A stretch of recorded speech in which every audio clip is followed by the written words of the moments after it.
Barbie doll. I know. That was cute.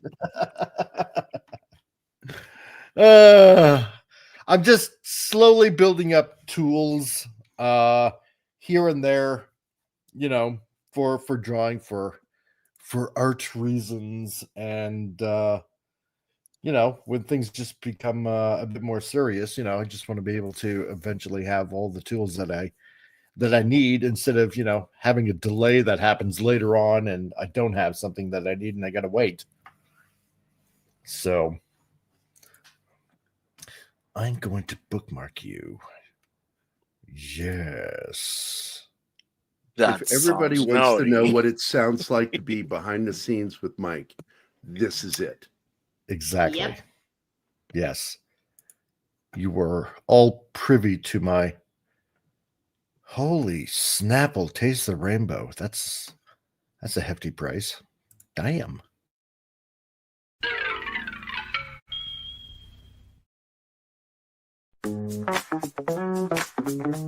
This is how it is.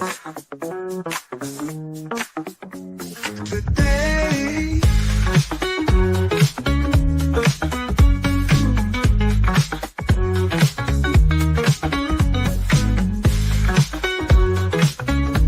This is how it is. Today on Pop Culture Minefield.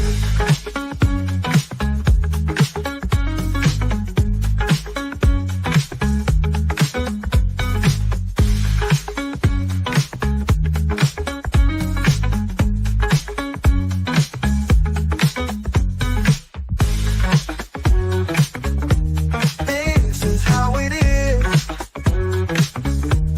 This is how it is.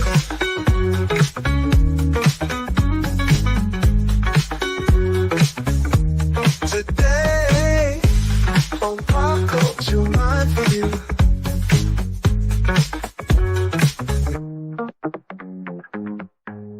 Today on Pop Culture Minefield. So I am sorry, guys. Tom couldn't make it today. He had family come in. Well, he thought he could make it, but it just didn't happen. Last minute, we found out he's not going to be here. So it's just going to be the gang hanging out, talking about a great movie. Well, the gang plus Mike, because I told him in Arnold to get his ass on the show, so he's here. Yes. Ask Wow, Mom. dude. I had to submit to the female kind and obey the clarion call of anima. You better obey. Yes, dear. I'm the first lady here, although I'm not a lady. Oh my God, it's No. not gotten to her head You're- Yes, already. he has, and I love it. You're a woman. That's what spending 11 days with Gary makes of you. Ooh, It yeah. completely ruins you. Ruins, Yeah. Brian. I'll So- always say it like that. Fuck off. I remember the days in when I said, "No, you're the boss." No, don't say that now. Oh, Guys, kneel before sod. Jesus. Now, if you guys remember, they were going to try to do a remake of this film a few years back. But the Yeah. Poof killed it. Thank God. Good. Had Yeah. Will Smith and Chris Rock, or not Rock. What's his name? Little guy plays with the Rock all the time. Oh yeah, Kevin Hart. Kevin Hart, that little fucker. Yeah. Oh, God. I was like, this sounds awful. This is going down the same avenue they did with Honeymooners. Yeah. And That's one of the we're- movies that doesn't need to be remade. Leave yeah, it alone. it's a perfect film. Yeah. And you should never touch a perfect film. It's like No. trying to remake Gone with the Wind. It's a perfect film. Don't touch it. Funny, I was commenting on that yesterday. Yeah, so I'm going to say it's one of the good things the Coof brought. Yeah. Was the end of that idea. And then Will Smith destroyed it even further by bitch slapping Chris Rock on the Academy Awards. That was staged. I believe And that it. idea went bye-bye. Bye-bye. Yeah. funny how life throws you a lemon. And you get in your eye. What? Where are you going? Yeah, where I were don't you know. going to It go? just came out inadvertently. I was hoping for something witty, but it just no. Didn't The happen. thought stopped right there, and it died so quickly, just like the movie remake. So Emmanuel is here. Who else has jumped on right now? We have We got Emmanuel, Snort Snort, Poopus Cuber is here. Hey, How Snorty. No, and Penny. And Penny's here. Penny for your thoughts, Penny. I hope everybody's a fan of this film. I'm always shocked because I did hear somebody say this week that they can't stand John Candy in this film. And Whoa, I'm like, What? what? Well, yeah, How is I can understand it. that's impossible? No, it's very possible. impossible. No, I Yeah. love that word. Impossible. that's That's like more impossible. better. That Gary's brother used to say. More better. It's more better. I love Exactly. Yeah, do it. It makes it more better. Yeah, and if you're lucky, My bike even had- betterer. Yeah, my Or brother had betterest. funny little euphemisms. And he would say them in the funniest ways. I miss my brother Mike so much because he had a great sense of humor. I think it was all the drugs he did in the 70s. Lucky. it. So, but anyway, Tom's not here, so we're not going to be coming down with a whole bunch of the knowledge. Tom's like just the expert on this film, so I almost didn't want to do the show. I was like, well, maybe we should just bump it, but these guys fucking pushing me and go ahead, do it, just do it. Just do it. I'm We like, already okay, had Mike. people in chat. You can't postpone it that last minute. No, Well, exactly. we can have a stream of consciousness. We haven't played anything. Maybe. Are you It's on you. suggesting that because you didn't make the slideshow, or what's going on? No, Always do the slideshow. Oh, yeah. I can. You guys don't see it, but the slideshow is in the back office, so yeah, I can see it. It's there. Sometimes I even do the slideshow during the show. Really? 2 times because when I went to run the slideshow, I noticed that we changed the show, and I had to apply the how's it called, the watermark again, Oh, or with what happened with Blue Thunder is I made a mistake and I had to do the whole thing during the first 20 minutes of the show. oh God, yeah, I remember that. I've never been more happy that we're just talking nonsense for 20 minutes as a warm-up before actually starting the thing, because that gave you some time at least. There Oh you my go. God, that is a Saturday I won't forget anytime soon. Hey, keep your lumps inside you. Ew. Message Mephisto, see if he's available. If he knows He's what's streaming at the same time, Gary. Oh, is he Yeah. streaming right now? Yeah. During the first hour. During the first hour. But we are an Son of hour a- early, so we're starting at the exact So same time. he's now. same time. Yeah. Yeah. Son of a Aaron. God. Hey, awesome one is here. Yep. Yeah. I Being think that's all awesome. I'm going to do the whole show is just identify people in the chat. It's a Okay. good idea. Oh my God. Hey guys, we Yes. remember who you are. We've seen Mike you should be before. the voice of Gord for our movie. Yeah, I was talking about doing a new adaptation of The Day the Earth Stood Still, but all from Gort's perspective. Just standing right thinking, Oh my God, that'd be perfect. with occasional the movie moments should of be in interacting first with person. people. Yeah. Just be so Oh, stupid. make it happen. The lovely Cherry's here. Hey, Hey, Sherry. Lovely Sherry. Yeah. oh man, excuse me, guys. Hmm. This RSV man is kicking my ass. You should kick back. Yeah, that's not happening. It was difficult even getting out of bed today. Oh my goodness. Oh my goodness gracious.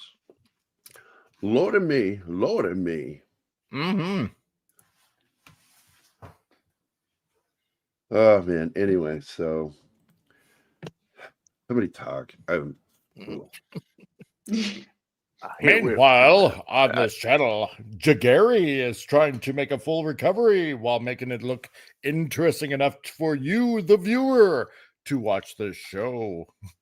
We can always start the slideshow Yeah. early, not 20 minutes in, and just finish a bit early. I know, like everybody's like so quick to go, yeah, let's go do the show. It's like, wait, guys, I'm fucking sick. And then they're like quiet. No excuses. I can carry the show when I'm sick. Like, fuck you. Oh, man. So today I wish on Tom was Saturday here. with Yeah, Tom and Gary, we have trains, planes, and automobiles, and we're trying our best to actually fudge our way through the show, even though Gary is sick as a monkey on something that I can't think of right now. Sicker than a monkey on gonorrhea in the papacy. I don't know. Whatever. I got It's nothing. not getting better, Mike. Sicker than the monkeys that just broke away in California. Exactly. What's that? With a bad Oh. dose of monkeypox.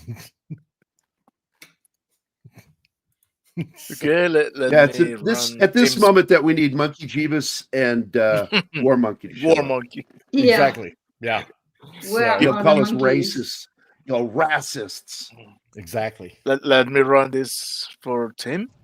By what name are you known? There are some who call me Tim. Tim. Oh, he's dissing Austria. Only It's in London right now. This is sicker than anything from Austria. Fuck Exactly. that, Tim. Which reminds me, I can show you some stuff that he sent. Oh yeah, he's been sending pictures.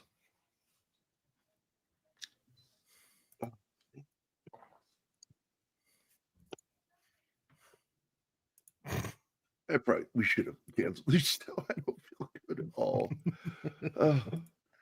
We can do it. We can do it. You can do it. So let me share my screen.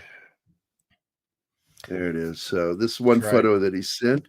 This is Richard Burton's hotel when he was making Wild Geese.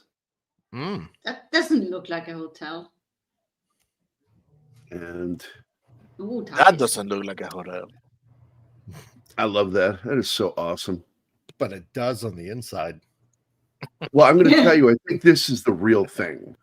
It's got a different light on top. That's a real light.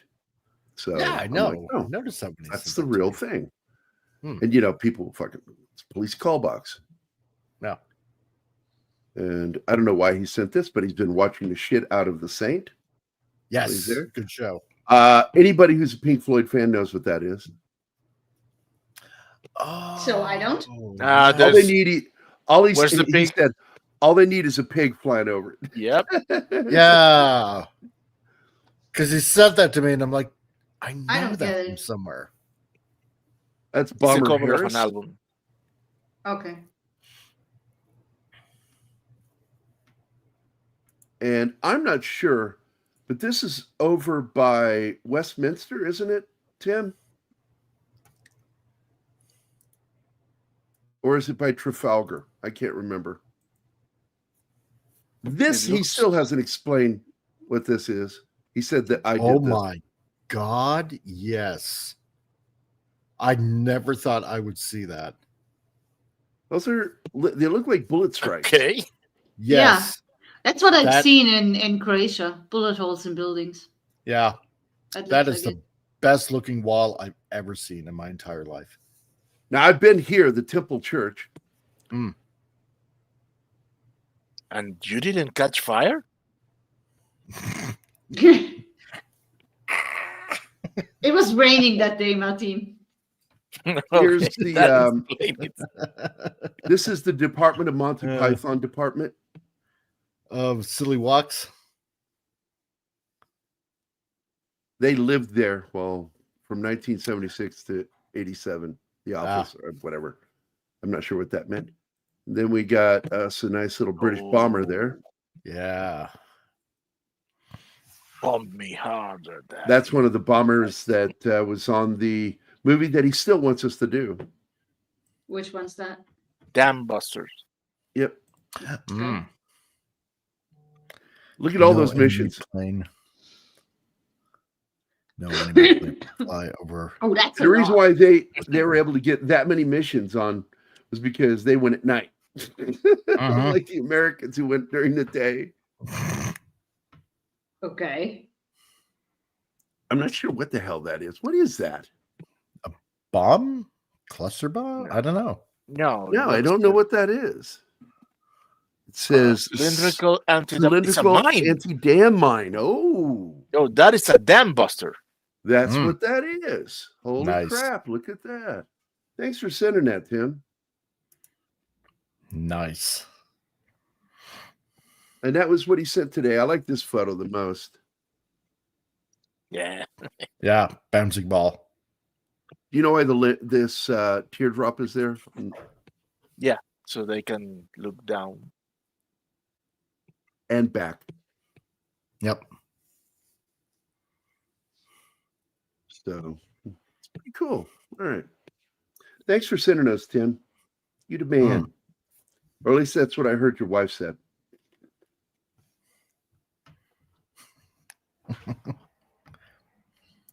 And of course, Snorty says, "Ooh, my, that's a big one." Oh my. Yeah, you need to be pretty gay. Some would even say huge. Totally huge. Huge, totally. Yeah, good one. Good trim. That was good. I like that. That was very good. Totally Yeah. big. A big bouncing ball. Totally Big. huge. Gotta say big. Yes. Nobody makes it bigger than I do. Big giant balls. I don't know who that's supposed to be, but it sounds funny. That is Supposed to Trump. be Orange Man. That's What? Trump. It's good at Trump impression. I forgive Oh. you, Anima. How would I know what he sounds like? The whole world knows what he sounds like at this point. I don't watch TV. I don't have one. She watches Well TV done. with me. There you go. She's superior to us. She doesn't contaminate her I know. mind. She's like, Mm. kind of like, she's kind of backhanding us a little bit, isn't she? Yeah. But it's also good to know that you're her window to the outside world. She is my window to happiness. There you go. That was the right answer. Because I didn't Yeah. think I could ever be happy again until I met her. I was Even close when to she leaving the pissed me. show, so nicely done. No, You it's just, saved it. you know, because I'm going to kidding. bring it up, you know, because you got irritated with me. Because my sense of humor is intrusive and kind of mean sometimes. I knew you were mad at me, and I'm just sitting there still giggling because I know you still love me because that's why you're mad at me. Oh, look, the holes on the wall where Bomb damage. Yep. So shrapnel. Oh, wow. holy Hey, shit. it is. It's Monkey Jeebus. I told Yeah. you we needed a monkey in here, and here he is. Hey, Jeebus. Yeah. How you doing, Oh buddy? my god. Gary's back. Oh, hell no. He's the Fuck enemy. no. It's not a window I would like. We can neither confirm nor deny that kind of action yet. Well, I think Looks that like is- stormy that- weather with a chance of gas. Oh my God, yes. that would be the second bridge of the day. Yeah, make you a need to list, give so videos for that. Let's, Yeah. let's get Oh, another Yeah, go damn ahead, buster do it, man. ready. Just do 'em. Oh man. Okay. So Oh, Parrot Hat, that's lazy. You need to try harder. That's not a breach. have- Yeah, What are that- you, this one- Wade from Wade Yeah. Gaming? Wade is doing it like that, just dropping backdoor in the chat. That doesn't count. Work for your For video. this one, we have Cowboy, check around and see if there's a back door. and for this one. Oh, I don't know. I don't have Jamus's preferred one, but this will Oh. have. Open your back door, baby. Loosen your Yeah, he hands, hates I'll this show one. you my key. Monkey hates Yeah. that video. He doesn't It's like his that. least yeah. favorite. He always says, "Why the gay gnome?" Scanlan is cool. Fuck off. because this Oh is an my equal God. opportunity show. No, I like Scanlan. Oh man, Isn't that show So- coming back sometime now? Around I there? think. Yeah, because I know whatchamacallit from is it Amazon or Netflix that has Arcane? Netflix. So Yeah. should I'm I like should I 3 run this or what? episodes into season 2. By the way, I'm so pissed at myself for doing this last night. I spent $6.99 and got Netflix last night so I could watch the fight, and it was the biggest waste of my fucking time. Yep. Who Although I'm proud of Tyson for standing, Who- who toe-to-toe won? with this guy. Who do you think won? I don't know. At this point, I don't know who won. Even It's not I Tyson. know. It No, wasn't he Tyson. couldn't. He Oh, held no. he stood his ground for like 2 rounds, and then he started slowing down. And so did the other Yeah, guy. it's just- He showed respect. He had no It steam in was him. stupid to begin Yeah. with. The guy He faced should have had a 60, snack, So you know. His legs look like crap. Wow. On top of that, he had his knee wrapped. Just look, man, he couldn't lunge. He tried a couple of times to do that thing you would do, didn't work. He just doesn't have the ability to do that anymore. He's 58 years old, man. God love Yeah, him. the other guy is half his age. So Yeah. what's the And point? but even he was I think he was a little afraid of him because he tagged him a couple of times. well, But wouldn't basically you? it was 200, I think it was 200 hits for Jake Paul. And I think it was like Right. 24 total for Tyson where he connected. And he did Damn. connect, but he just doesn't have the ability. And he was the aggressor too. You know how to identify the aggressor in the fight, right? You guys know boxing. It's the guy that stays Sure. center and keeps chasing him around. And he Yeah. kept going at him the whole time. And so Jake's got the ropes to his back almost the whole fight. But every once in a while, he would go out there. In the end, they had that Rocky moment. I don't want a rematch kind of thing. It's like, you hardly tagged each other. I don't think Tyson, even though he hit him pretty hard, I don't think he really rattled him. And I know that what's his name didn't rattle that Paul didn't rattle Tyson either. I just thought, and this is where my problem is: the single worst hosts and ringside announcers I've ever fucking seen in the history. I've been watching boxing for over 50 years. Yeah. I've never seen announcers this bad. Wow. I'm glad I didn't watch it. I did not They had watch one guy there that just kept bringing up, well, when I had my match with him, and it's like, nobody fucking cares, dude. We're watching a fucking fight. Stop talking about your match with him. Now, he did bring up some really good points because he was the one that mentioned the fact that he had no steam in his legs. He had nothing. He just was hobbling during the fight. Wasn't dancing. He couldn't lunge. This is a guy who is notorious for fucking just lunging fast and going into somebody and throwing a fucking haymaker. None of that last night. He was pretty much standing upright the whole fight. And I'm proud of him, but at the same time, that was not worth $6.99. And I can hardly wait till I can cancel my account with Netflix because they're garbage. I fucking hate those leftist cocksuckers. I don't want them having my money. Do I run this or are we going Do it. by the seat? Do it now. Are you talking about this? Yeah, we can watch this. Yeah. Because Anima just watched this movie. So she's having, she's got the best perspective of any of us, having just watched this movie for the first time. I just watched it like 45 minutes ago. So No, hers is a first time watch ever. And that's what makes this great. This is my first time watch ever too. Oh, really? Yep. Oh, I didn't know that. So you're both virgins. Okay. Nice. Not anymore. You got dirtied up, did you? The cherry has been popped. It's been popped. So if you don't know who that is, does anybody know who that is? No. It looked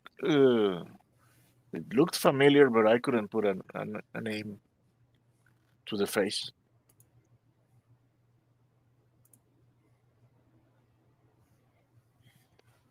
I'm sorry.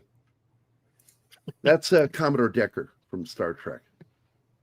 Oh, the Doomsday Machine. Whoa! Okay. Nice. He was only about 20 years older when he made this. Mike, this is for you to announce. This is for you to announce. Next week's fight on Netflix. 2 homeless women. Yeah, that after fight interview, the last one with the Irish girl and the Puerto Rican girl, that was just a horrible interview. They should have cut that off. That. Yeah.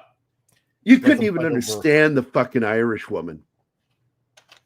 She sounded like she was a mixture of punch drunk and fucking Southern Irish. Well, you don't think you great and whatever, didn't you were? And then he hits in there with you the end there. Potato. Potato. I was like, oh my God, get off of her. And then they go to the Puerto Rican girl and she's like at first like really doing well. Then she starts bitching about the headbutting and the cheating and the headbutting and the bad referee. And then the coach does it, her manager. And I'm like, okay, fuck off. I'm done. Yes, understand the Irish anyway. That is. Yeah, it's like, is she punch drunk or is she just drunk? No, she's just being Irish. Why not both? Okay, so the whole premise of this film starts off with him wanting to get out of there so he could get home early for Thanksgiving. And the guy he works with says, no, I'm not going to take off till tomorrow morning. He says, he says, yeah, but I want to be there by tomorrow. And he goes, you should wait. And it's the dad from Ferris Bueller's Day Off. Yeah. And so he makes a little bet with him, a little wager. He says, I bet you're not going to make it. I don't think you're going to make it past Ohio or whatever the fuck he said. This is so great. So Steve Martin goes out there and he's looking for a taxi cab. And across the street is Kevin Bacon in his cameo in this film. It's fucking funny. They're racing to get the taxi. Damn. Yeah, because he's trying to get to the airport so he can get the hell out of there. By the way, did you see that in the background there behind him? Let me go back to that. There it is. You see it? The sign? Roy Rogers Restaurants. I worked at a Roy Rogers. Damn near cut my finger off. Slicing roast beef.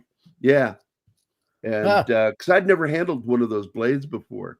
And the guy grabbed it and hit the emergency right when I was doing something. He goes, you're going to cut your fucking hand off.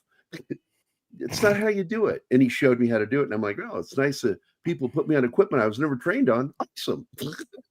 Yeah, no thank They you had at all. good roast beef and burgers. I liked working at Roy Rogers. I liked eating there. I never heard of this chain. Oh, it's great. Me neither. They're like, they were kind of like a competitor for Arby's. So he's got to catch his train out of Manhattan or this taxi out of Manhattan. Kevin Bacon looking he needs to go to the airport. Yep. He's got to get to the airport. Stat. He's Looks already like there. Kevin Bacon's grandson. That's a good one, colonizer. He said, she said. But the way they look at each other, Steve Martin with his overacting is perfect in this movie. Kevin Bacon chase scene, they're chasing for a cab. So eventually he finds a cab, but the problem is, so did John Candy. And this is where the beginning of their caustic relationship begins, is over a taxi cab.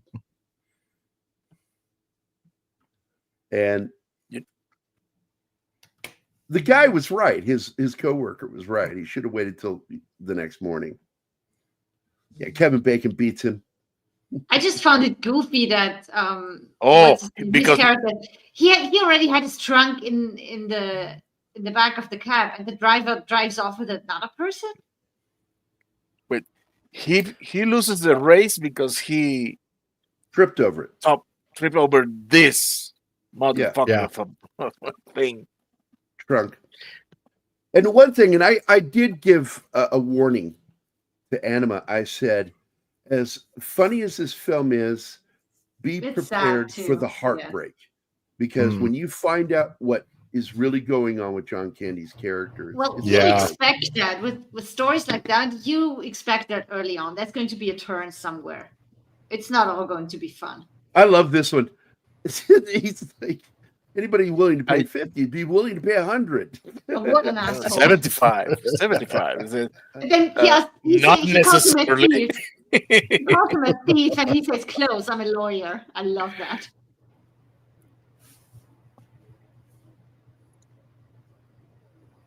He fucking wins, and John Candy already has his shit in the taxi cab.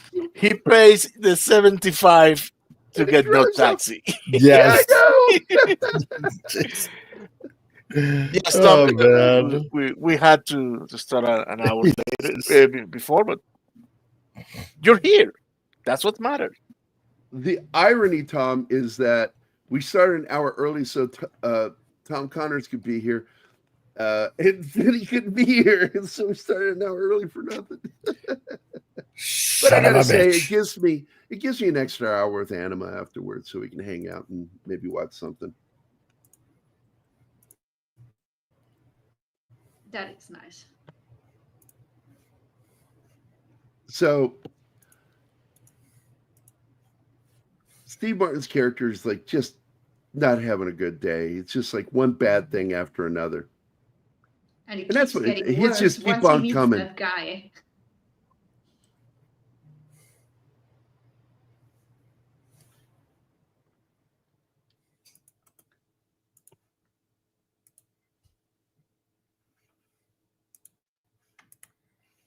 Why don't I get noogies? Yeah, whatever they are talking about, I don't know. Because you have thin skin and you bleed easy. Okay. No. The exposition they should have allowed further.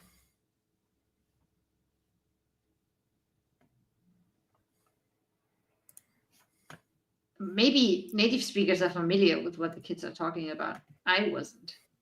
So I decided I don't care.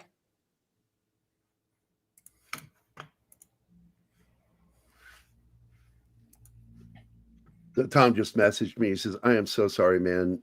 Company showed up early." So, a likely story. what is he holding there? The red. Never noticed that before. Oh, book. And isn't it his luggage that makes him recognize who he is when he sees the luggage? I believe so. Yeah. Yeah, you're the guy who trunk and tried to get my everything. cap. Hello? No, he recognizes by the face, and after that is when he sees the luggage and says, "Oh no! Not only you took my cap, I couldn't get the other one because of your luggage." By the way, I've been talking for a while. You did it again, boomer. No, it's not my fault. If the hardware, if the software dies and session. Sure it is. And I was what I was trying to say is, I noticed how in this movie in particular, Steve Martin voice sounds so much alike to Harrison Ford voice. Well, the young Well, Harrison Ford. he looks a little Mm. like Harrison Ford too sometimes. Like Yeah. when he played Rigby Riordan, it's like, oh my God, he looked like Harrison Ford.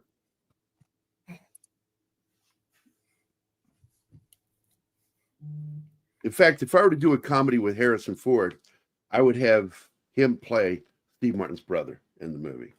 I think it'd be funny. That would work. Because Ford's actually pretty good at comedy. If you're not watching Shrink, Shrinking. you are Oh missing. my God. Yeah, So Shrinking. good. What a great show. Yeah, I've been wanting to check that out. Do it. You'll love it. It's so good. Okay. He's too busy with his life mate culture. His heterosexual life mate. It bugs me that Culture and I are good friends and we just never get to hang out. I need to go back over there and just hang out with him. I like hanging out with him. Book is called The Canadian Mounted. It appears to be erotic fiction. Oh my God, for real. Yep. That was the one thing about Candy. He would always sneak in something Canadian whenever he was in, which was great every once in a while. Because he was so unapologetically Canadian. Right. How can you be unapologetically Canadian? You always say sorry all the time. Allegedly. Yeah, but he says it correctly. Yeah. He doesn't say sorry. He says sorry. Yeah, sorry. A lot of actors learn to enunciate, to tap down their Canadian accent. Shatner did it. Yeah. Oh yeah, he sounded American. What's another one that did a good job? Oh, come on, Gary. Ryan Reynolds. Really? Yeah. I had no idea he was Canadian until I read it on IMDb. Yeah, that was a surprise. Have you ever heard Shatner say, "Eh"? Not like the Canadian, no. No, for the longest time, I like had no idea that Shatner's Canadian. Yeah, because primarily he's he's from Quebec, right? And the whole A thing, I think that's more like a Southern Ontario kind of thing. It is, yeah. Yeah. So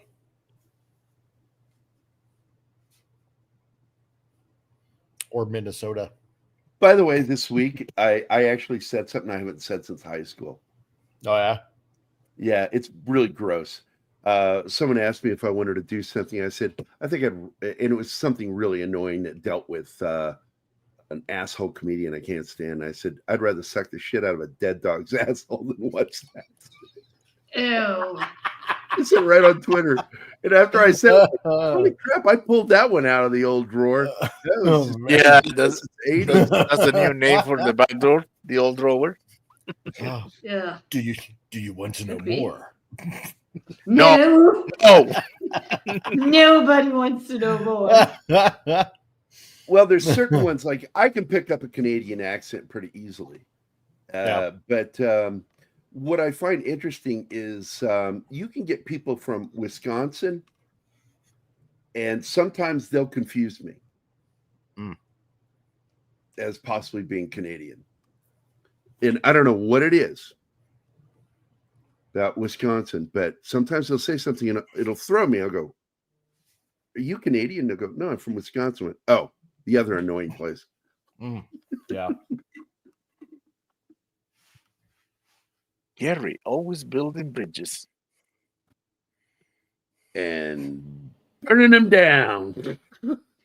Ben Stein in this part was fucking great. Oh, yeah. Now, that's two people from Ferris Bueller's Day Off already. Mm-hmm. Because you had the dad from Ferris Bueller, that's his co-worker, and then you got Ben Stein here. I love me some Ben Stein. He is so fucking smart, man. Oh yeah. When Ben Stein's Money was one of my favorite shows back when Jimmy Kimmel wasn't a cunt. Yeah. Us upper Midwest accents are characterized by skin. No, I've talked about this on the show before. because like you get up there near Fargo and people are like, well, where does that accent come from? And I'm like, the Swedes and the Norwegians, because Norwegian and Swedish, you can mistake those accents. You really can. Yeah. In fact, it's been said by people from Norway said that the Swedish chef doesn't sound Swedish. He sounds like he's from Norway. See, here's when he just saw the luggage. Yeah, yeah, you got it, Jeebus. He is the same director. Oh my God, this taxi! That's a, Oh yeah. that's one of the few things that I really liked about the movie. It didn't click with me. I don't hate it. Oh. This is like What? a cab that Mexican Iron Man should have.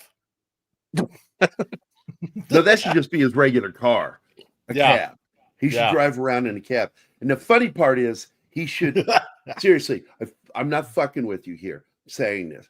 He could actually alter the steering column to put it into the back and then put like the ghost from Ghostbusters, that Yes. cab driver, in the front seat, but he's driving from the back seat. Oh, that'd be so cool, man. Pull up someplace. I'm serious. How fucking crazy would that be to have a car That be would able to be do that shit? awesome. Oh my god, I would love that. Isn't that illegal? No, Oh. Depending where you're at.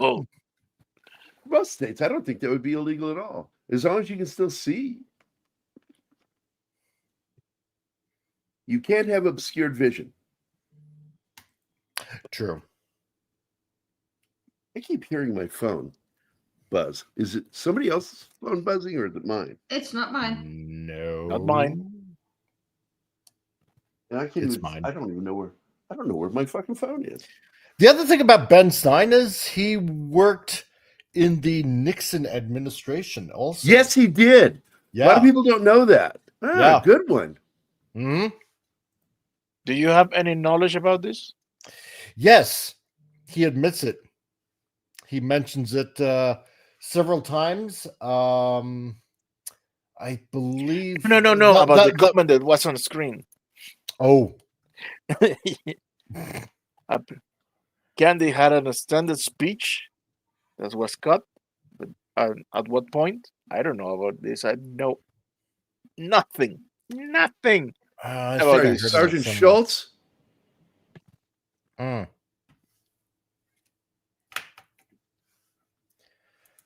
I think my favorite moment in this film that I just go into hysterics still watching it, Anima will attest, I just fucking cracked up laughing, is the fucking pillows line. I swear to God, it just, Oh God, yes. where's your other hand? Where's Between your- two pillows? Oh my god, yeah. Yeah. It's like, Anima didn't get it at first. No, I didn't. You didn't get I it. didn't Nice really explain get it's his it. butt cheeks. Oh, I love it. I love that part. Oh my God. Total meltdown freak out. It's like, And the water that doesn't work, he gets soap in his eyes twice. It happens to him in the film. Oh, frig. That's a classic. Now, from what I heard, this movie was kind of like inspired by what was it? John Hughes, like a trip. I think it was like from Chicago to New York, or the other way around, or something like that. And that's from what I've heard how he came up with this movie, because of a hellish trip that he took. It's also loosely based on a film that I love with Jack Lemmon called The Out of Towners. Okay. He combined his own bad adventure and mixed it with the shit that happens in the movie The Out of Towners. Have you ever seen that movie? The original? Is that Jack Lemmon, Walter Matthau? No, it's Jack Lemmon and hold on, let me go look. I forget who plays his wife. Because I've seen a movie with those two that's very similar to what's happening here. They remade it, and I've never seen the remake because that's a movie you don't need to be fucking remaking. Another one. 1970. I was 6 years old when I went to see this with my dad. Sandy Dennis. Sandy Dennis plays his wife. Ohio sales executive George Kellerman accepts a higher position within the company and travels to New York City with his wife, Gwen, for the job interview, but things start going badly and only get worse in Neil Simon's dark urban comedy. And it is. It's fucking dark and it's funny as hell. And he was inspired by that film, mixed in with his own bad experience during a trip. Not a drug trip, but an actual.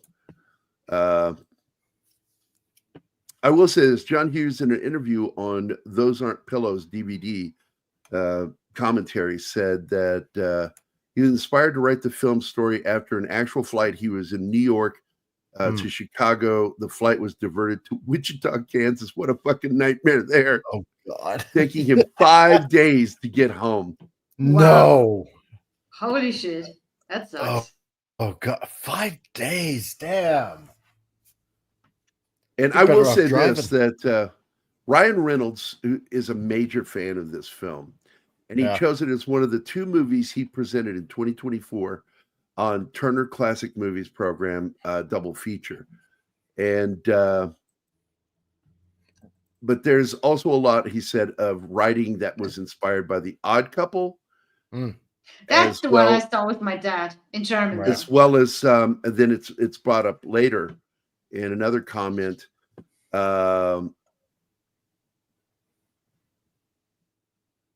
Neil Simon's The Out-of-Towners, which has a lot of the same shit happen. So you've got a lot of Neil Simon in this movie. You can smell his spunk. Oh my God! What? Oh man! I don't know if Anima knows what that word means. She's been with you some months of a year. So are you counting on your fingers? 23 months, right? It's like a musk. If I'm correct. No, it's not, Martin. 23 months as a member, so it would be 22 months. I'm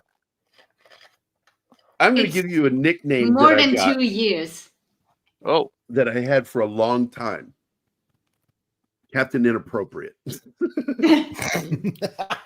That's already your name, Gary. No, I've been called that by several people over like 20 years. They just they wouldn't call me that any given time until I say something. And then they go, "Okay, Captain Inappropriate." I'm just so proud of it.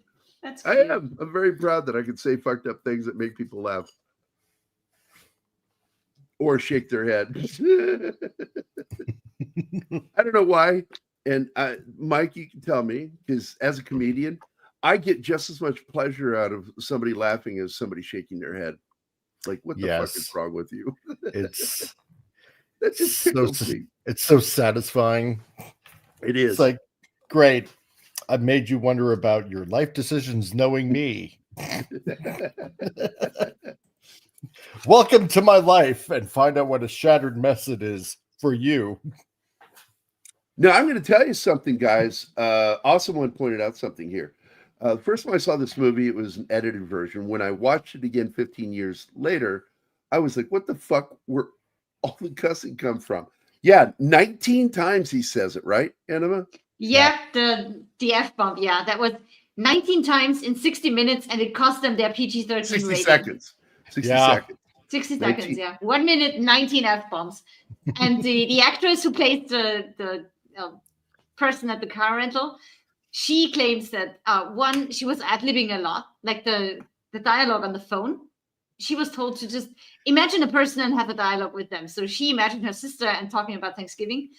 And she says that, I don't know when that interview was from that I found. I think it's a couple years back. But she said, to this day, random people approach her on the street and tell her to tell them that they are fucked. And it's not just that, Slasher Fred. There is a direct reference when they go to bed to The Odd Couple, which is Felix starts doing the oh god, yeah, so annoying. Trying to clear his eustachian tube in his nasal passage, and that scene is in this movie. And I laugh so hard at that because I'm like, so I would hit that guy with something if I got stuck in a situation. Yeah. I absolutely grab something, just like shut the fuck up. I remember jeez. I was snoring one night, and my old fishing buddy, Marshall Devaney, was laying in the other bed in the hotel room, and he woke me up from a prodigious sleep. Dude, and I'm like, what? And he's like, please, just let me get to sleep. I'm like, what are you talking about? And he goes, you're snoring. You snore like a wild animal.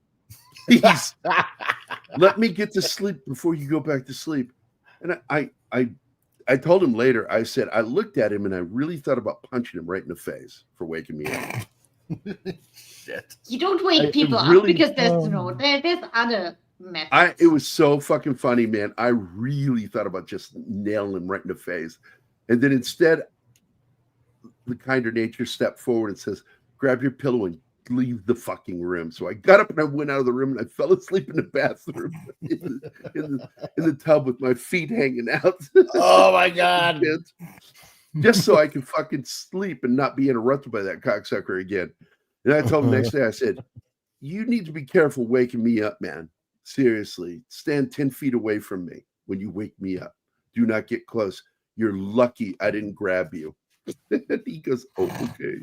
See, and knowing that story when you were snoring that one night when I was with you, I was just nudging you for like 10 solid minutes until you stopped. And I didn't wake you up. I'm so afraid that I'll wake him up and he'll kill me. Oh crap. I love those kinds of movies, Love and Alpha. I really do. I'm a big fan of buddy comedies. I love them. One of my favorite non-road buddy films is actually the first buddy cop film ever made, Freebie and the Bean. And I love how they argue throughout that film. It's so fucking funny. Here it is. Yeah. Oh my He kisses God. his ear. I know, right? A little nibble. Oh my God. It's so good. Oh shit. Why did you Hold my hand. Why did you kiss my ear? Where's your other hand? Oh, Between two pillows. man. Those aren't pillows. Gross. Oh Oh my crap. God, this movie. Oh, it's just yeah. There's no way. See, you could never catch that same magic by remaking this film. You just No, you can't. can't. There's no way. It would You be know? goofy and over the top and too much and just not funny. Yeah, because If you these try guys to- And then, of course, so- because there are black guys in it, they got to throw an urban thing in there. Like all black guys are urban. It's like, Yeah. whatever. Yeah. you know, I mean, they're polar opposites. You know, I mean, John Candy, this sweet, lovable, squishy kind of guy. Ew, that And then that is so gross too. When he washes his face and then dries it off and then Dries it off with his underwear. Yeah. And I you swear know, to God, this looks just like the house from Yeah. Home Alone. from Home Alone, Yeah, But yeah, it's not. It's It's not no they way. really- built it for the movie, and and it was there so was expensive. no reason. That was a waste of money building Yeah. It that house. was, and It was. the agency people got really angry, and it caused a lot of problems on the set. Oh, it's so funny. Sasha Fred just said the same thing. Yeah. I was said it to Anima when we were watching it, and she looked it up and found out no, they built it for Yeah. the film. in a high That was school gym. constructed just for the movie. They got in trouble for that. Mm. Look at that fucking bobcat in the background, all Oh, rampant. God. Let's pause it. See it right by Yeah. Steve Yep. Martin's head. There's a bobcat and a fox. Oh, there's a fox man. over there too. Yeah, I see it. So good. But you know, I mean, but they're polar opposites, and you just can't. I mean, because Hollywood is so sanitized now, you couldn't.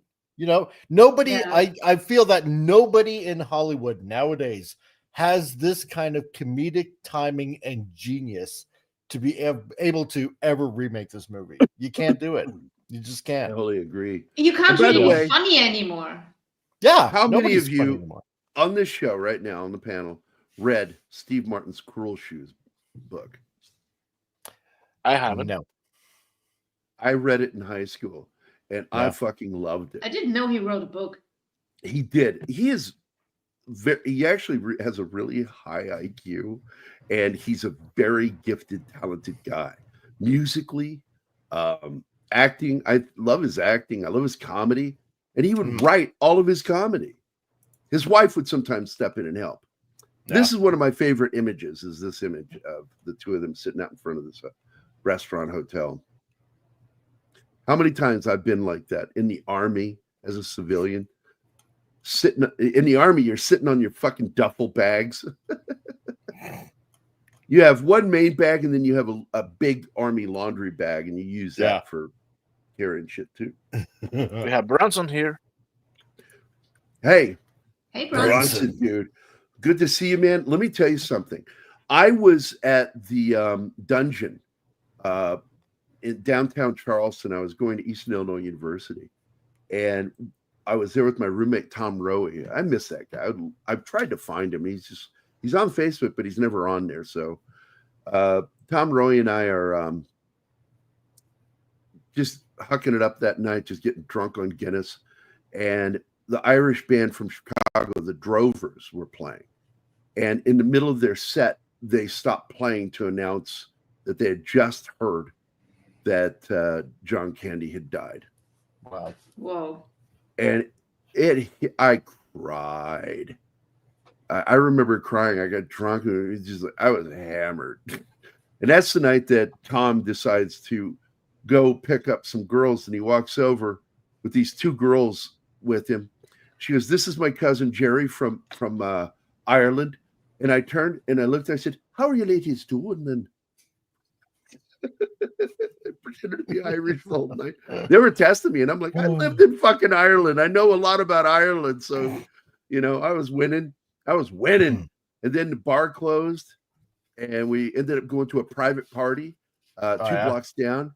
We're there, and there's this dude from the Uptown, or another bar I like to frequent. My family's been going to that bar for 70 years. It's been there. It's still there. Well, it and Rock's Lounge are two ancient fucking bars still open in that town. And he comes over, and he's just got this funny look. He keeps looking at me, and I keep looking away from him, and I'm talking and telling stories. And she's on my laps with her fingers running through my long hair, and finally the guy walks over and he goes, "Hey, Gary, what's with the fucking accent tonight?" And I just looked at him. And then I went back to what I was doing, and then he said it again. And I could see her peripherally. She looks at him, looks back at me, looks back at him, and I'm just quiet, sitting there. And she gets up, grabs her bag, grabs her friend with her bag, and they fucking split. And Tom walks in and goes, "What the?" Because he was with the other girl, and he's like, "What the fuck just happened?" You. And I stood up and I looked at the guy and I said these exact words. I said, "I'm not going to tell you what you just fucking did, but I will tell you right now. Every time you see me at the bar, you better buy me a beer." And then I grabbed Tom and we left. I was so fucking angry. Somebody else told it was funny as shit. I love this dog scene, by the way. Oh God, yeah. Yeah, that dude totally cockblocked me. The whole being in the back of the car, and if you don't recognize this guy, he's a very well-known actor, been in a lot of TV and film. That guy. He's playing a fucking redneck. She's actually a well-known actress too. She's been in a lot of TV and film too. But this is back when nobody knew who the hell these two were. This is one of their first major projects. And of course, that's America right there. See that? What's on the back of that window of that truck? Guns. Gun racks. And a buddy of mine from England came over and he's like, "Hey, old man, how about we go out and do some drinking this weekend, eh?" And I'm like, "Okay." So he came down and then he never showed up. And so I get a phone call later after I spent the night out, and he's like, "I'm sorry, man. You people are insane." I'm like, "What do you mean?" He says, "I saw truck after truck with guns in the windows, and I just turned around and went back to DC." And I'm like, that's crazy. People fucking, their fear of guns, the presence of guns. Like, He's killed more people. Are you terrified of fucking cars? It's ridiculous. Fucking namby-pamby Brits. I love them, though. I do. I love the Brits. Cars and knives. You know, I'm scared of guns. That's why I want you to teach me how to shoot. And Yeah, handle but them. it's understandable. You're scared about what you don't know. I'm just scared of people behind the gun. Yeah, that's who you Oh need my to God. fear is people. Yeah. Yeah. The psycho look on that. Guns on don't kill dog. people. People with guns kill people. Exactly. Bad guys.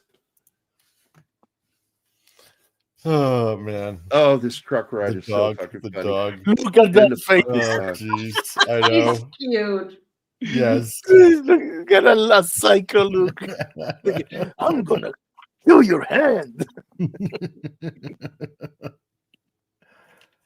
Oh, damn. Yeah, okay. Awesome one has a good one here. Hold on. Groceries kill more people than guns. Yeah. It's true. I asked believe one of my that. liberal friends, is your problem with people being murdered, or is it just that you don't like guns? And they never want to answer that question. No, They hate exactly. that question. Yeah, dog just covered in oh man. This is frozen that way. It's just with the look on his face. Oh jeez. My God. I always wondered if that was just a really good taxidermy job or if that dog just stood really, really still. I don't know. You know? It's just fucking crazy the way it looks. It is. I know. It's in your plans to ever do Sardos?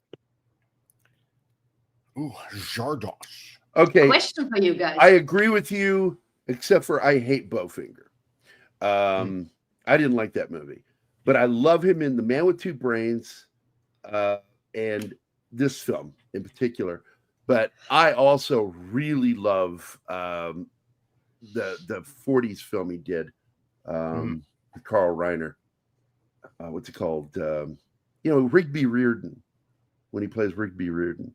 And they interact with old movies. Dead Men Don't Wear Plaid. Oh, right. I'm a huge fan of that movie. Yeah. When he adjusts her breasts. I'm sorry, I'm just adjusting your breasts because they fell all out of whack when you hit the ground. Yes. Oh my God. I love The Jerk too. That's a film I'll quote every once in a while too. I haven't seen that in forever. I'll walk through, like when I'm moving or anything, I'll just walk through with stuff in my hands. I got my thermos. But I love Uncle Buck. I don't got my dog. But I love Uncle Buck. God, I love that movie. It is so funny. Uncle Buck is, I got to be honest. I mean, he kind of plays Uncle Buck in Home Alone. Yeah, he does. And but Uncle Buck is really good. The golf scene is my favorite moment. That one in the Harry Nevis, the mole on the lady's face. Oh yeah. Here's a quarter. That's the scene that got imitated by Mike Myers later in the Austin Power films. Yeah, I love it when he's making breakfast and he's got the flattened out shovel, and he's just flipping the pancake that's about this big. Yep. It's just so awesome. And then Macaulay Culkin comes downstairs. Interview. His interview with him is great. Yeah. Who are you? I love that scene. I'm your Uncle Buck. I didn't know I had an Uncle Buck. Pennies from Heaven. I've talked about that movie. It's a downer film. It's so dark. But I love that movie. I love the artwork for it, that poster. But Christopher Walken dances in that movie again. I love him doing dance scenes. But one of my favorite Steve Martin films, because I like Leap of Faith as well, but Roxanne is a great fucking movie. Yeah, that's because it's a remake of Cyrano de Bergerac, but as a modern story. Yep. Yeah, I gotta admit, instead of a warrior. My favorite from Steve is Man with Two Brains. I know there are we brought that one up more series, but I love that film. Yeah, Man with Two Brains is it? What was her name? Amanda Amalmahay. I'm Dr. Hafar. And they would go, Hafar? Oh, And he I goes, gotta no, Hafar. Hafar. I'm gonna have to watch that again, man. It's so good. Oh, I've had when he's some he's going to nightmares on rescue her. buses. When he's going to rescue her, walking about the ledge of the building, using his hands as suction cups. Oh, yeah. It's so fucking dumb. It's so dumb, but it's funny. But this scene reminds me of every fucking shitty trip I've ever had to take in a bus. I hate buses. Oh yeah. Yeah. Can't say Hamburger is I don't like the Pink Panther films with him. But I thought that was fucking they clearly have had sex on the bus. They're smoking afterwards. How do you even do that? I spent so many hours on buses before I Oh. moved to Croatia. How would you do yeah. that? Ugh. Well, you got to have a blanket. One, I've done it on a train once, Yeah. and that was fun because we were like hiding it. It's For you really or for the loud. people around you? Yeah, you cover yourself with a full blanket. You're completely covered. It's like you're in a tent. Yeah.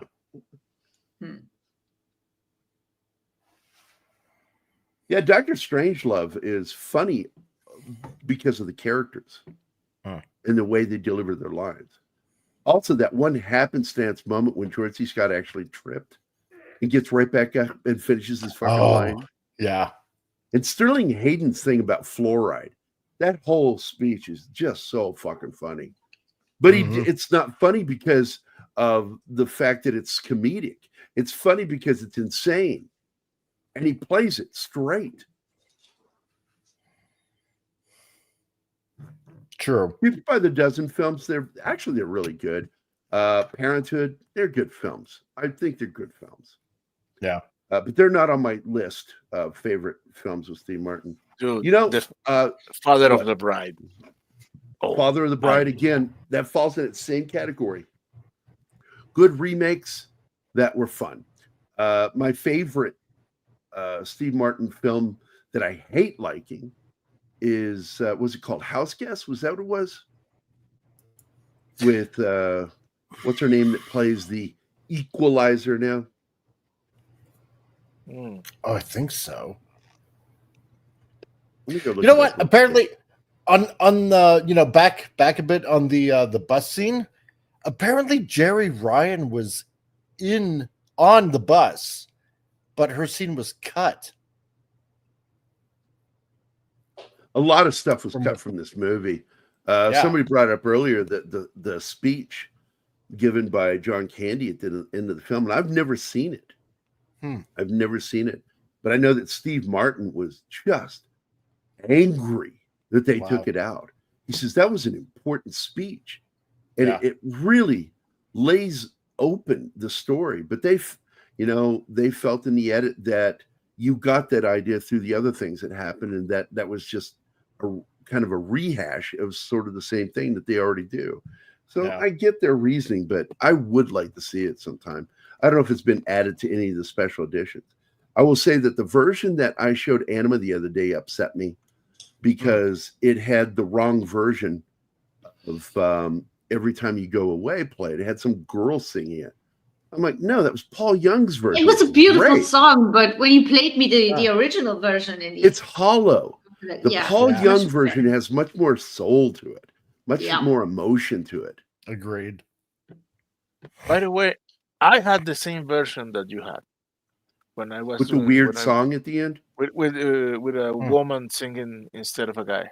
Yeah, it's just weird. And so I'm going to start looking to find a better copy of it. So I think that was done because either like HBO or Showtime or some shit like that, and they didn't have the rights to the Paul Young song, and they didn't want to pay the $10,000 for it.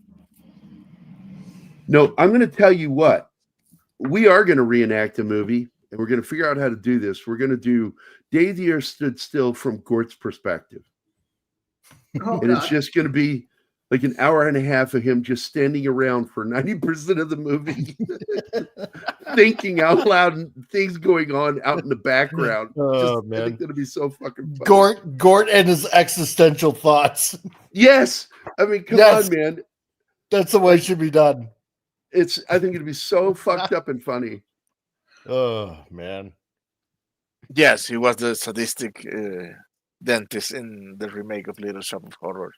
And I got to tell you, it's my favorite part of the movie. That song is in my head forever. It lives in my fucking head. I am a When I was younger, just a bad little kid. My mama said funny things that I did, like shooting guppies. And when I was done, I drowned a puppy. Oh my God, that song. And he's kind of doing an Elvis thing, you know. Oh, mama. Yeah. Wide. Here I I love come. that. I'll be a dentist. What a great fucking musical. Oh, yeah. Steve Martin is so funny here. The way he gets angry, it's so internalized. He's an internalized person trying to externalize. So everything is like lashing at himself almost. It's so fucking funny. And this leads to the 19 fuck words used in the movie. Yeah. Because he has to make his way back to the airport because the car he was supposed to have wasn't there. Yep. He has to walk across that landing field, and planes are there and everything. So he's very annoyed when he arrives this there. little tiny person walking along the airstrip. He fell here. Airstrip, that was the Oh word. my God.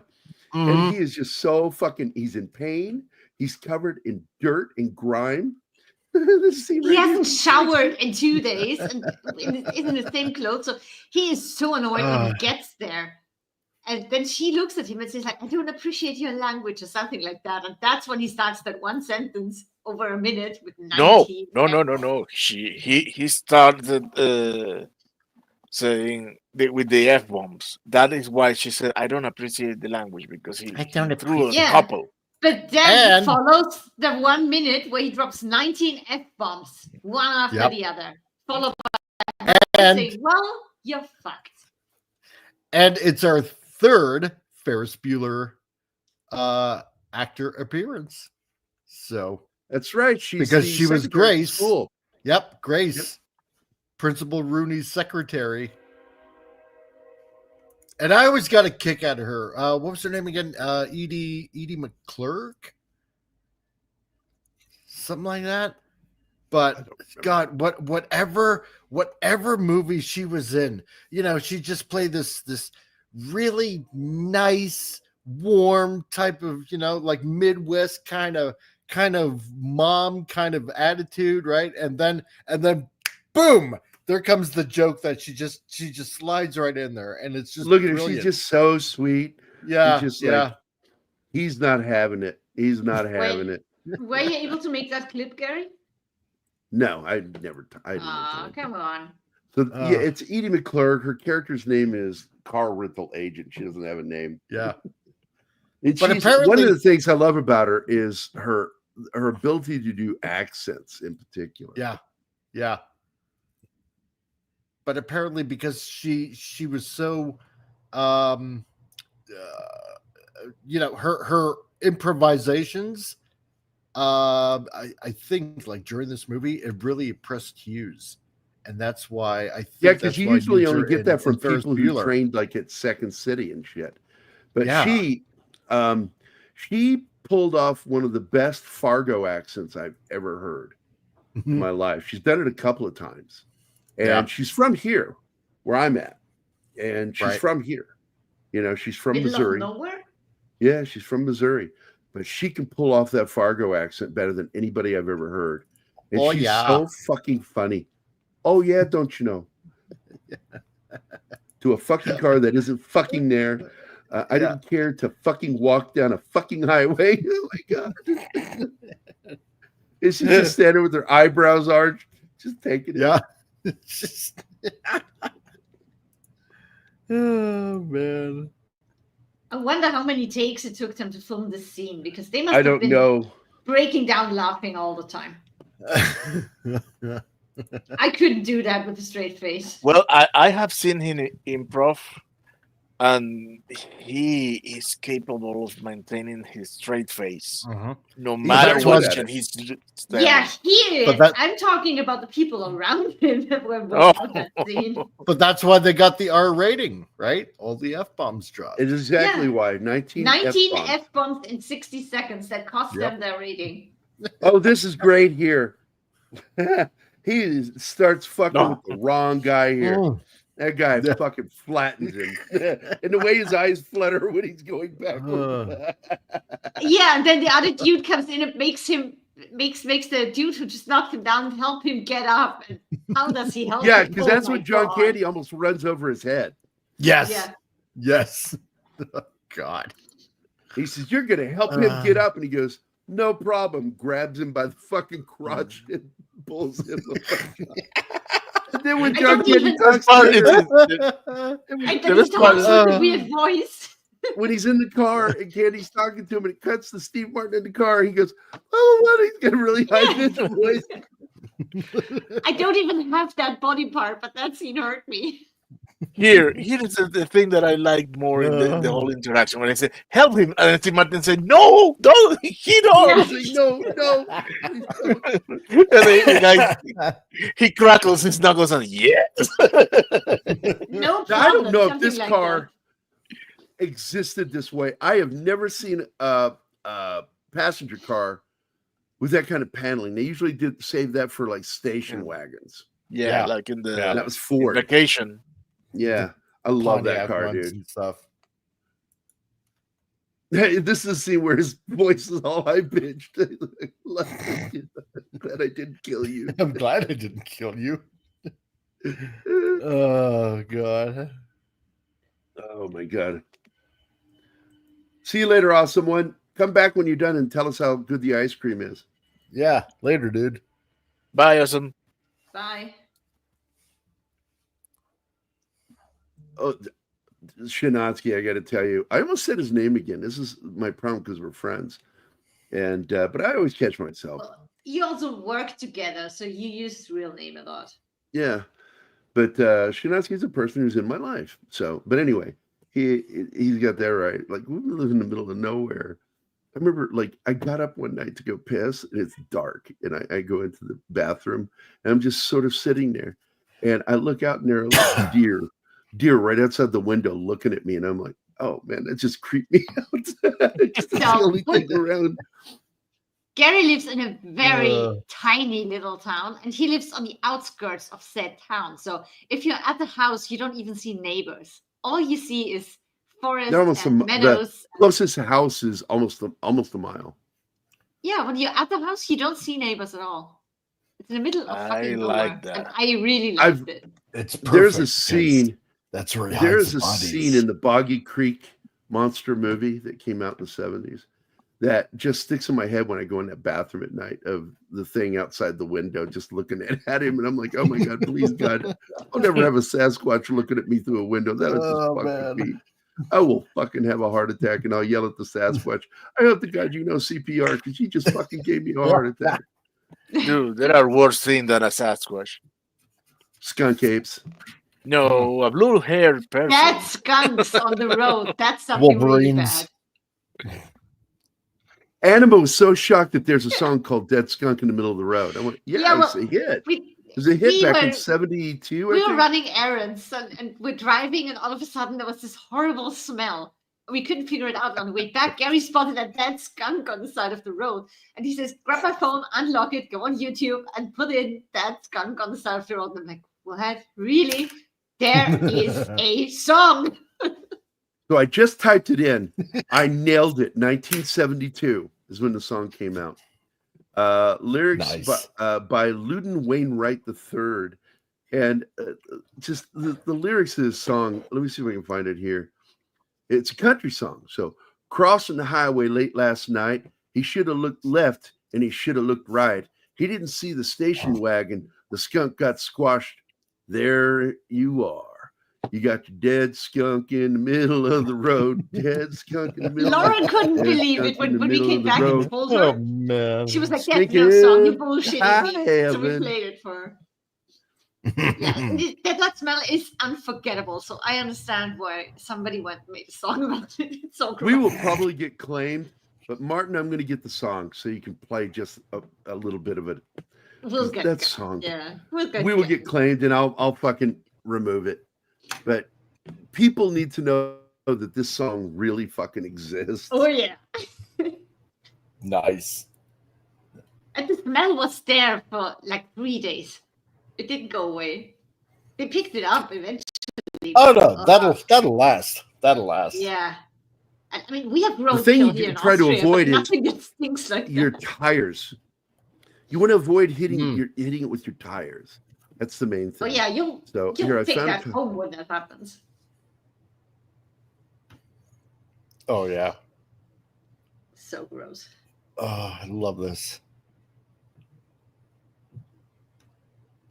I'm going to copy video URL at exactly this moment here, and just pause it every 10 seconds. Just play See the if we can chorus. get away That's with that's what matters. Just play the chorus. That's the song, guys. I just shared it with you in the public. It really does exist. It was a hit in 1972. And be warned, it's going to stick in your head. It In was dead skunk in the middle of the road. It's like, I look back and it's like, how did that become a hit? But then again, how did Guitar Zan become a hit? yeah. Yeah. Oh God, Guitar Zan. Yeah, man, I remember that. Oh my God, this scene got Anima laughing so hard. She goes, "What is he doing?" What's he? Oh my God! She yelled it. She says, "Oh my God, his hand is! Oh my God!" She's yelling. Oh, the cigarette. Yeah. Oh God. How can he sleep while he's driving like that, listening to music, singing along, swerving because he's trying to get out of his jacket and his sleeves Yes. get snagged on the chair? Yeah. Like, how is he asleep? Like, how next does to that happen? Like, God. How did he get back on the road in time? Like 10 fucking times. He Oh, almost it's ran off possible. the road. Then he gets on the road going the wrong fucking way Yeah. Yeah. because he doesn't realize that he spun the car completely 180 degrees.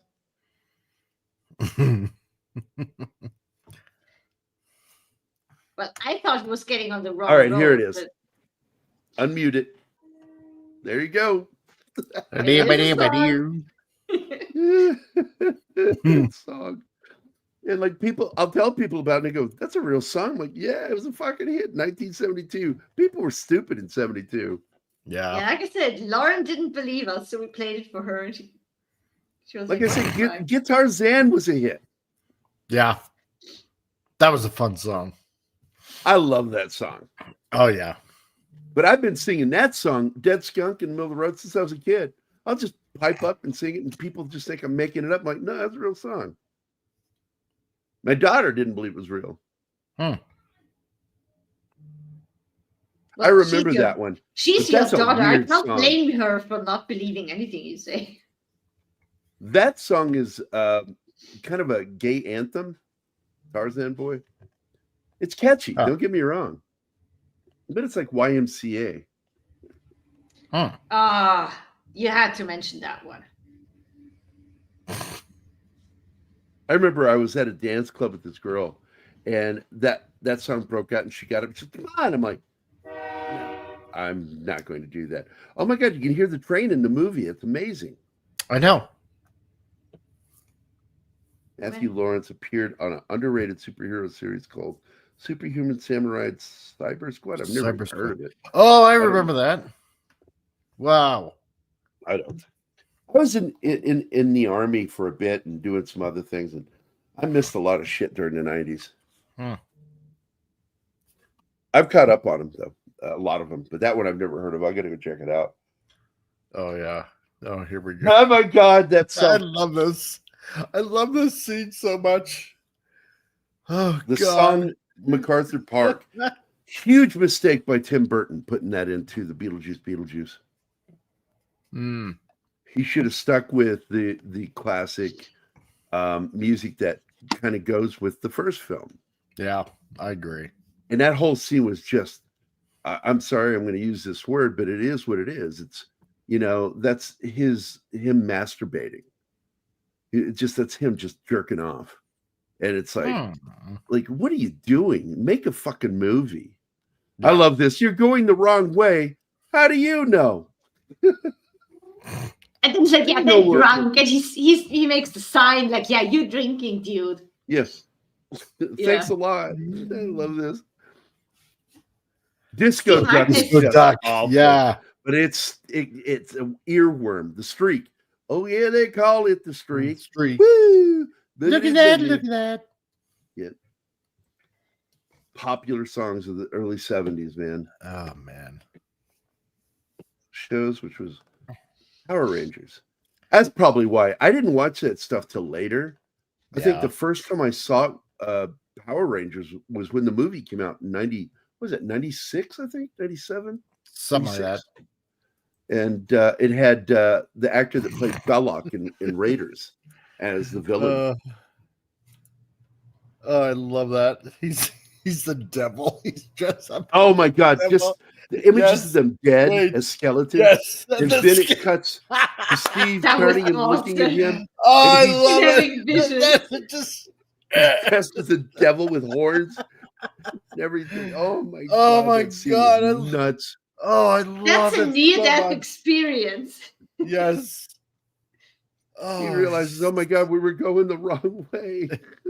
And then they end up passing those people when the car's all fucked up after the Yes. fire. Yeah, after the fire, yeah. And people are like, what the fuck? Oh, So they get out of the God. car and they walk back and Yeah, I The think the trunk- moment they see them again, these people are like, how are they still alive? everything flew out of the car and they got to go get the trunk, and then they're just sitting on the edge of the road. They take their sweet time to pick up that shit in the middle of the road. Another car almost hits it. True. We can That laugh made me about it now. anxious. Look at that face. Yeah. We can laugh about it now. Steve Martin is glaring at him. Yeah, Yeah. just seething with hatred. And then they're sitting down the trunk and the car is burning behind them. And Steve Martin turns around and turns back.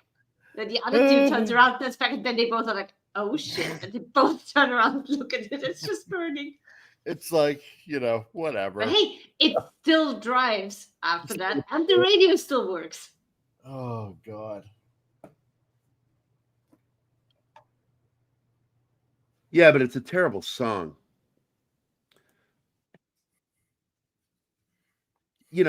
Richard Harris, he's really got a very good lyrical voice. He's just got a nice voice. But I still sometimes because I like the opening of the song. Don't get me wrong. MacArthur Park has this great opening. And the lyrics are the way he's singing is really good, but it's way too fucking long. And why Tim Burton picked that song, it's just is a weird scene, off-putting scene. And quickly you meet these characters in the film, and you're set up for this great payoff with them, and it's over in an instant. Yeah. And I'm like, okay, that's fucked up, Tim. You fucked up. Since we were approaching the holiday season, I had Grandma Got Run Over by a Reindeer. Classic tune, dude. Uh-huh. Classic. What? And there's a classic song that is fucked up in my head for the rest of my life. I can't remember the original words. I can only remember the version that Jim Woodward and I sang. Because when you work at McDonald's, Rudolph. you have music playing all the time. And Yeah. so what we would do is we'd make up lyrics to songs and sing them while we're back in the grill working. And we did 18 kids. What do you get? Another day older and impotent. St. Peter, don't you come because I can't come. I blew my load on the company floor. That we wrote that when we were 16 and 17. And then my favorite, and we went and did, and what's funny is we went to go, what do you call it? Door to door singing Christmas songs. What's it called? Caroling. Caroling. And with Steve and Virginia Johnson, who are two of my oldest friends. I love them. They're the greatest people I've ever known. And I've been trying to get Steve on the show for years. He had an open heart surgery, and he's been nervous about doing stuff like that. So it's a slow process, but I'll eventually get him on here. But Virginia and Steve are right in front of Jim and I, and they go into Rudolph the I can't even say the name correctly. Rudolph the Red-Nosed Rudolph Reindeer. the Red-Nosed Reindeer. But that's not the song we sing. And the lyrics No, goes, it's not. Rudolph the well-hung reindeer had a 17-inch dick. And if you ever saw it, it would truly make you sick. All of the other reindeer used to laugh and call him names. They never let poor Rudolph get in any reindeer dames. And then one smoggy Christmas Eve, Mrs. Claus came and said, Rudolph, with that dick so long, you should be in a Christmas song. Then all the reindeer loved him, and they shouted out with glee, Rudolph the well-hung reindeer, you can do us all anally. Anally. And we're singing that accidentally during caroling, and Steve and Virginia did this thing with it. Oh, man. They turned around just like this. They were, I don't know you anymore. and I'm like, oh, and I covered my mouth. I went, oh my God, I sang the wrong words. So that song's ruined for me. I can't even remember the original words. That's all I remember. And Oh, God. demonetized. Oh, that happened during the first 5 minutes. Oh my God. Everything's just Talking about the melted. fuck word got us demonetized. I'd like to go in there and bleep. I would like to bleep every time I say, I would love to have that. A close second is one called Christmas Sucks. For some reason, by Tom Waits. I'm a big Tom Waits fan. I don't remember that one. Are you His kidding, version- Jerry? I would hate to have the bleep thing. That's so stupid. Yeah. I think it's funny. No, it's just Yeah, it's funny. Everybody knows what the bleep stands for. It's pointless. It's Yeah. not that is not I the point. agree. But it creates laughter in the Nah. Yeah, public. it helps. What I want to do is instead of using a bleep, I would like to do what Craig Ferguson did, where he would say funny words and record them. And whenever he cussed, they would use those funny words. And it would be a foreign word, French, or like he would say fuck, and you would hear a dubbed version of ooh la la. Yeah, I think that's an American thing because you guys are so used to all the fucking He's bleeps. Scottish, for get it. Christ's sake. Craig Um, Ferguson's Scottish. Over here, the bleeping is annoying, which is like, don't be pussies about language, for fuck's sake. Just Exactly. leave it in. It's not hurting This- anyone. Everybody knows what the bleep stands for, so This is a great scene. This is where this part of the film is where Steve starts, his heart starts to grow 3 times that day. Oh, You know. we skipped over a really funny thing when the car is burning and Steve Martin starts laughing. Oh, yeah. The other dude is laughing then- with him, and turns out that you fucked it up for yourself for once. Yay! And then turns out he used Steve Martin's credit card to borrow the car. So the fuck up is all on him again. He's almost losing it there on the street. But yeah, that's By right. the way, my room. favorite Tom Oh, Waits God. song is Waltzing Matilda, Yeah. because he It's a wrote good new one. lyrics to it, Mhm. and it's incredible song. Oh, really? Have you never heard it? Not the new one, no. It's not a new one. It came out in the 70s. Let me go see if I can find it. Oh, Uh, okay. I thought, And this one's got lyrics. So all right. Then I probably have heard it. I'm trying to remember when that song came out.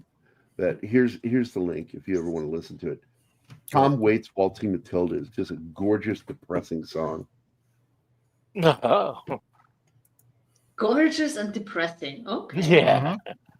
You have weird taste It's for music. it's beautiful when you hear the way he's saying it. He's got that rough voice, which I emulated when I first put my first albums out, because I can do Tom Waits and Leonard Cohen, their voice style, because I can't sing. Yeah, that grizzly Even though voice. Anima has heard me actually sing in a recording, where if I have a piano and I'm playing, I can stay pretty much in tune with the music because I'm. You playing. can stay in tune when you're yelling background vocals. That's when you stay in tune. But the other when thing, too. you're singing like this, you just can go on and on for hours. You should do if I update and do a new version of So Strange, you need to do the vocals on that for me. I'm not Okay, shitting cool. you. I want you to do it. I think it'd be great. Awesome. So Done and done. he is stuck out in the car because Steve Martin paid, and he's like, I'm Yeah. on my own. This is my hotel room. So he's stuck out there, and Because he's paying all the time. So he's like, yeah, you're not freeloading anymore. But then Exactly. they miss each other. And then Candy is like freezing out there, and snow starts coming down on him, and Steve Martin is laying there, and then he gets up and he's like, I can't do this to him. No. And he can't Yeah. sleep without the guy next to him anymore. He misses him. He can't bear the thought of him being out there in the man. car. Miserable and that cold. burned out husk of a car. My God. Yeah. I love it. Oh, and I'm it leads just to one of the amazed- funniest moments with the cop, the state trooper. Yeah. Oh. That's Yes. so fucking funny. Yes. He goes, is this thing legal? Oh, yeah, sure. Oh, yeah, sure. The speedometer doesn't work anymore, but look, the radio is still working and it's driving just fine. No problem here at all. I'm just so amazed that the car ran, after all Yeah, of that. right? The gas tank didn't explode or anything like that. The tires are still there. Yes. Frank. Oh, I love it. Oh, this is so much fun. That's like summer week at school or Yeah. summer camp or whatever. We got in trouble in band. We got to travel down to Florida, and we stayed in a hotel room, and we got a hold of some beer, and Jim Woodward brought shurikens, and we threw them Yeah. into the wall. What's that? No. Chickens. Oh my God. What is that? Why? Throwing What, stars. what? Throwing stars. They're little blades, stars. and they spin, and you don't actually spin them. You don't throw them like a frisbee. It's just when you throw it, you just throw it like a knife, and it just fucking sticks in somebody. Fucking That's nasty. just. And we stupid. did it to the wall drunk, and we got in so much trouble for that. Hey, Bankman's girl. Yeah, I was think that surprised was- when they had all the snacks and we the were one of the drinks. national bands that got invited to the Orange Bowl. I think the Orange wow. Bowl's in Florida, right? Isn't it? I Yes. guess. Sure. Yeah. Yeah, That was when hence we get words. invited to. I think there were 100 marching bands, and we were one of the bands that got invited. Huh. And boy, we got in trouble for that. So this scene is so weird because they're just sitting there talking now. And I was surprised because they had all the drinks and the snacks, but they were out of money. And then Gary told me how cheap that stuff was back in the 80s. Yeah, I was those little surprised. bags of Doritos Oh. back then, they That were blew like my 25, mind. 30 cents. The Yep. bigger bags are like $1 or something. Those little Mhm. bags are like 25 cents. And those one shots were $1.70 when I was, because I used to get them every once in a while to mix in my coffee. I'd buy a little bottle of whiskey. They're still pretty cheap. You still get them. My favorite to get when I was in college, I only drank this when I was in college. Is the little fucking mudslides in the shot bottle.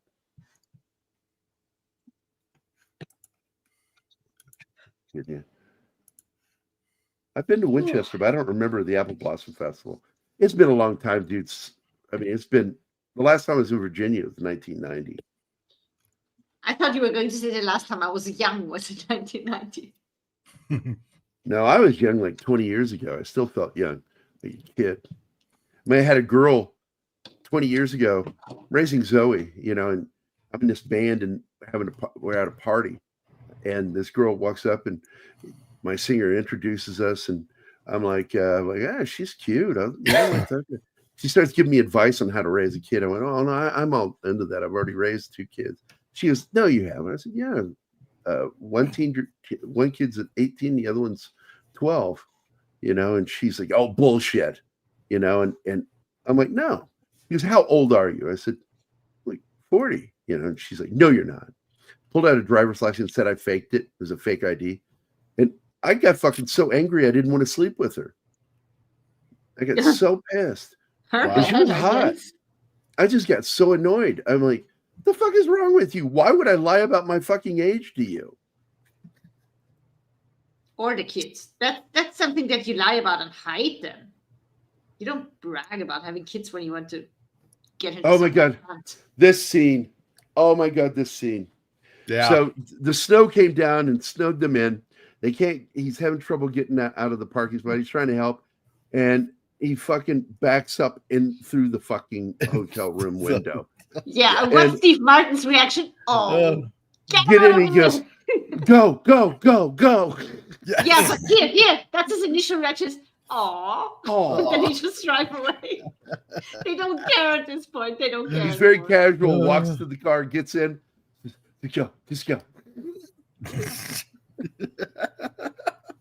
They did so much damage.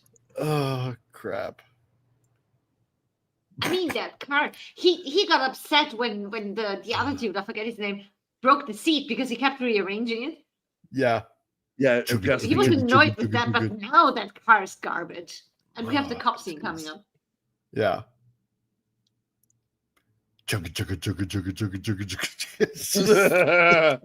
Like, oh man. Oh crap.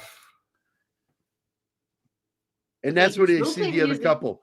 That was it. That was when Yeah. he passed the couple that warned him the night before. Yeah.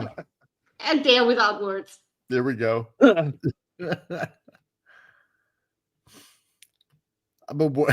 amazed they still had Hey, white. Vinkman's girl is here. What's up? Yeah, I said hi. She's usually late, Mm-hmm. so that's her time to show up.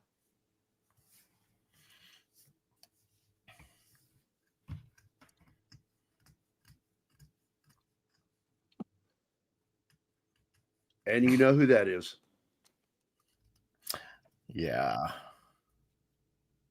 Oh, I love his answer. It's hard to say with any degree of accuracy because the speedometer is broken, you see, but the radio is still working. Melted. You know better than us. And Steve Martin looks like a fucking hobo at this point. I know. Oh, yeah. Yeah. Homeless drifters. Yeah.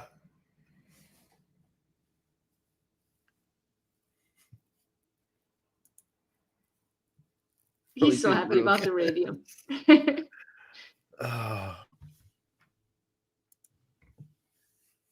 Can't let you go.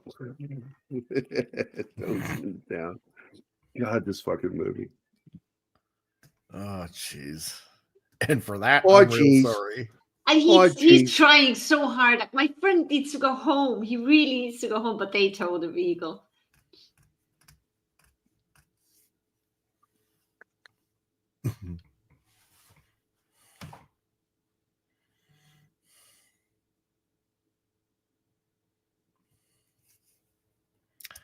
Yeah.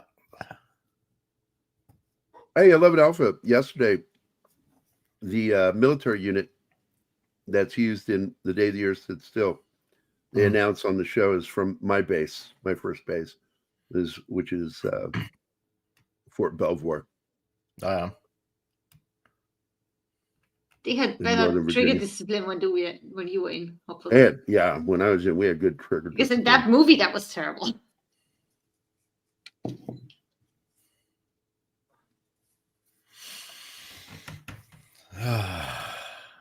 Yep. In the freezer, in the back, in the trailer.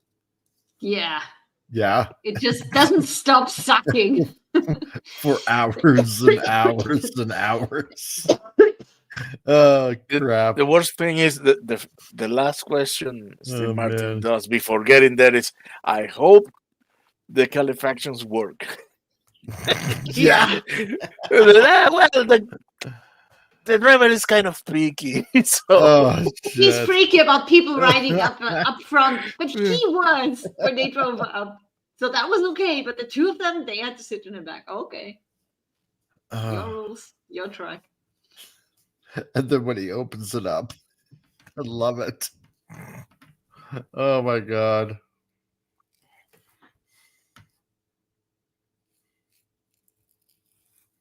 Next time, let's go first class. All right. He had a first class seat. Oh god. no, he has a first class ticket, but was Yes. assigned Well, a couch he- seat. I know. He How is thought that he had, possible? he thought he had the seat. He just had the ticket, and the only seat available was in coach, so that's where they put him, and that's how he ended up next to him in the first place. Because he But was it's like- relying on other people to book it for him. But I like it when he says, I'm sorry if I caused you Yeah. any trouble. Like, no, Not really? at all. No, barely an inconvenience. So, God. Oh, crap. Now I'm going to tell you an odd thing right now that I want to show this movie to Anima really badly. Uh-oh. My favorite John Candy film is Only the Lonely. I haven't seen that one. It's a really wonderful film. Maureen O'Hara is in it, plays his mother, domineering Irish mother. Oh, yeah. And he falls in love with Ali Sheedy, and she, for some reason, falls in love with John Candy. It happens in the world. Canadian Bacon. I love this You're scene. gonna have to rewatch that. Look at I've that never haircut. watched it. I heard it was bad, and I just didn't want to watch a bad film with John Candy in it. Yeah. Pie. I don't know how to do that. Latticing. I've always wanted to. The what? The latticing on the top of the pie. That's Well, easy. That's easy. Yeah. Kids in kindergarten can do that. How do you not know how to do you- that? You're capable of cooking more complicated things. Yeah. That is really not. I'm going to teach you that. Pies are easy. I for love me. baking too. Like, I'm a cook, you know. I know. Like, a lot of people know I was a student chef, and I what they would call a sous chef, and I quit because apparently the guy training me got the wrong vibe off me, and because I'm friendly, and he put the make on me after hours. I was the only one there. I like broke. He put, when I'm looking at the grill and I was like cleaning it, you know, all of a sudden his hands were on both sides of me. Huh. And I'm like, what the fuck? And I spun around. He's got his arms around me, and I'm like, oh, whoa, whoa, whoa, whoa, whoa, whoa, whoa. You know, I don't you're play on that correct, team. Your first instinct is to, you know, hit him. But, you know, I learned, you know, as a kid, you know, not to hit gay people, you know. I hit one day with a rock because he was trying to hit on me. I was like 15. The grown man, and I know who he is. I knew him personally. I did not mean to hit him. I meant to hit his window on his car to tell him to leave me alone because I was running.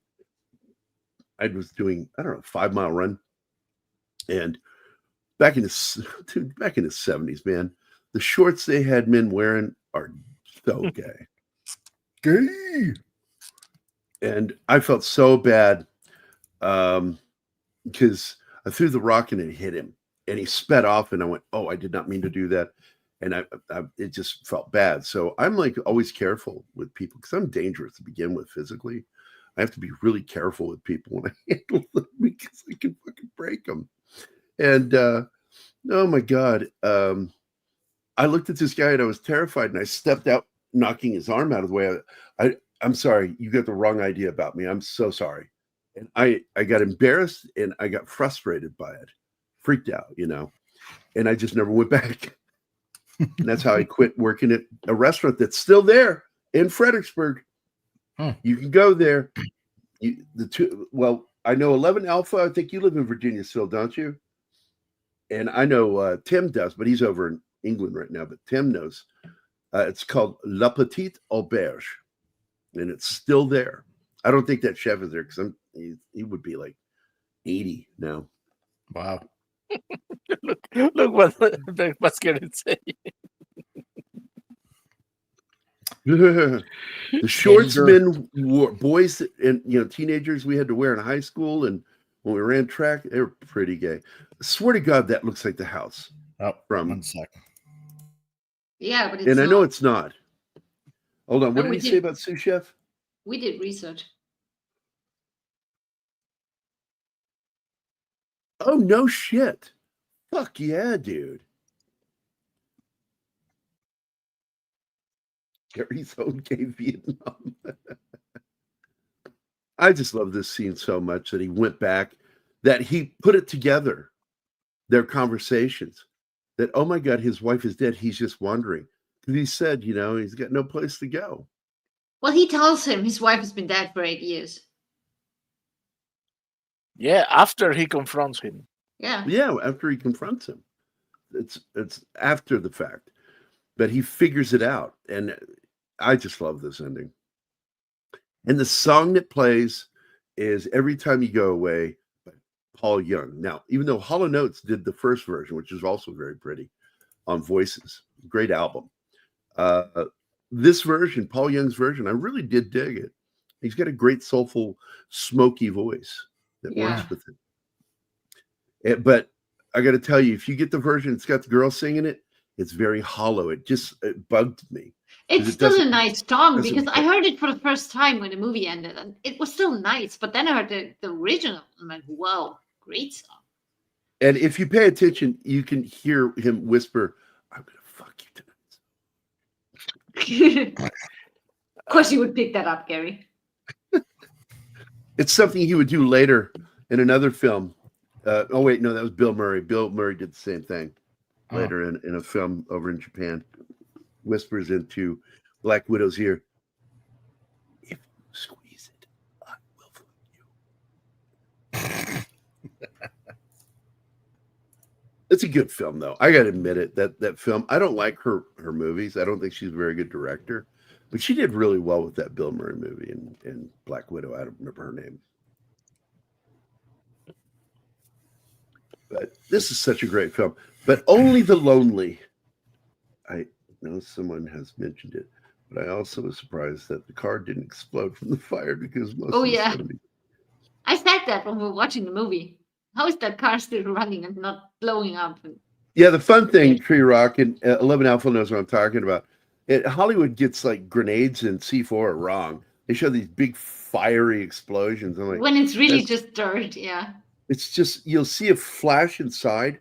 Sometimes you catch an instant of the explosion fire that's like really small and encapsulated. The rest is just fucking debris, dirt, and smoke. Yeah. And frags, I've never seen flame inside of a frag. Ever. But that's Hollywood for you. They're fucking everything up. Because those are instant. And they're leaving the country, a lot of them, right? Oh, darn. And the funniest part is, I wonder if they'll shock. leave the jobs too, or are they still going to make movies with American producers and studios? Yeah, fucking assholes. They want to have their cake and eat it too. Anyway, this is the movie I was talking about. And I love this poster. It's such a great poster. That's Maureen O'Hara's legs. It's kind of like basically done in the same way as the poster for The Graduate with Dustin Hoffman. Yeah. This is so good. And Ali Sheedy back there, just so cute and cuddly. She was one of the few actors I had a crush on back in the 80s. When I first saw her. So many crushes. Breakfast Club. I did. I'd get these little tiny crushes on certain girls. But then I when I got a little older, a couple of years older, I realized, I forgot they're acting. They're not really this nice. They're not really that. They're somebody completely different from who they're playing. So what I did is I fell in love with some of the characters that they play. And Ali Sheedy, she's so good in some of her early films. I mean, Short Circuit. If she hadn't been in that film, I probably wouldn't have even seen it. Even though I'm a big Steve Guttenberg fan, I do enjoy the short, even though it's ridiculous. It's ridiculous. I still love that movie. Breakfast Club, and what was that other one I liked that she was in? Oh my God, in the 80s. Oh, I can't remember. Now I can go look it up. Jim Belushi. Actually, I do like him. He's a pale comparison to his brother, but I think he's actually funnier than his brother. No. There she is, Ali Sheedy. I'll click on that. St. Elmo's Fire. I like that movie. I like The Outsiders. It's a good flick, too. I did not like 16 Candles. Right.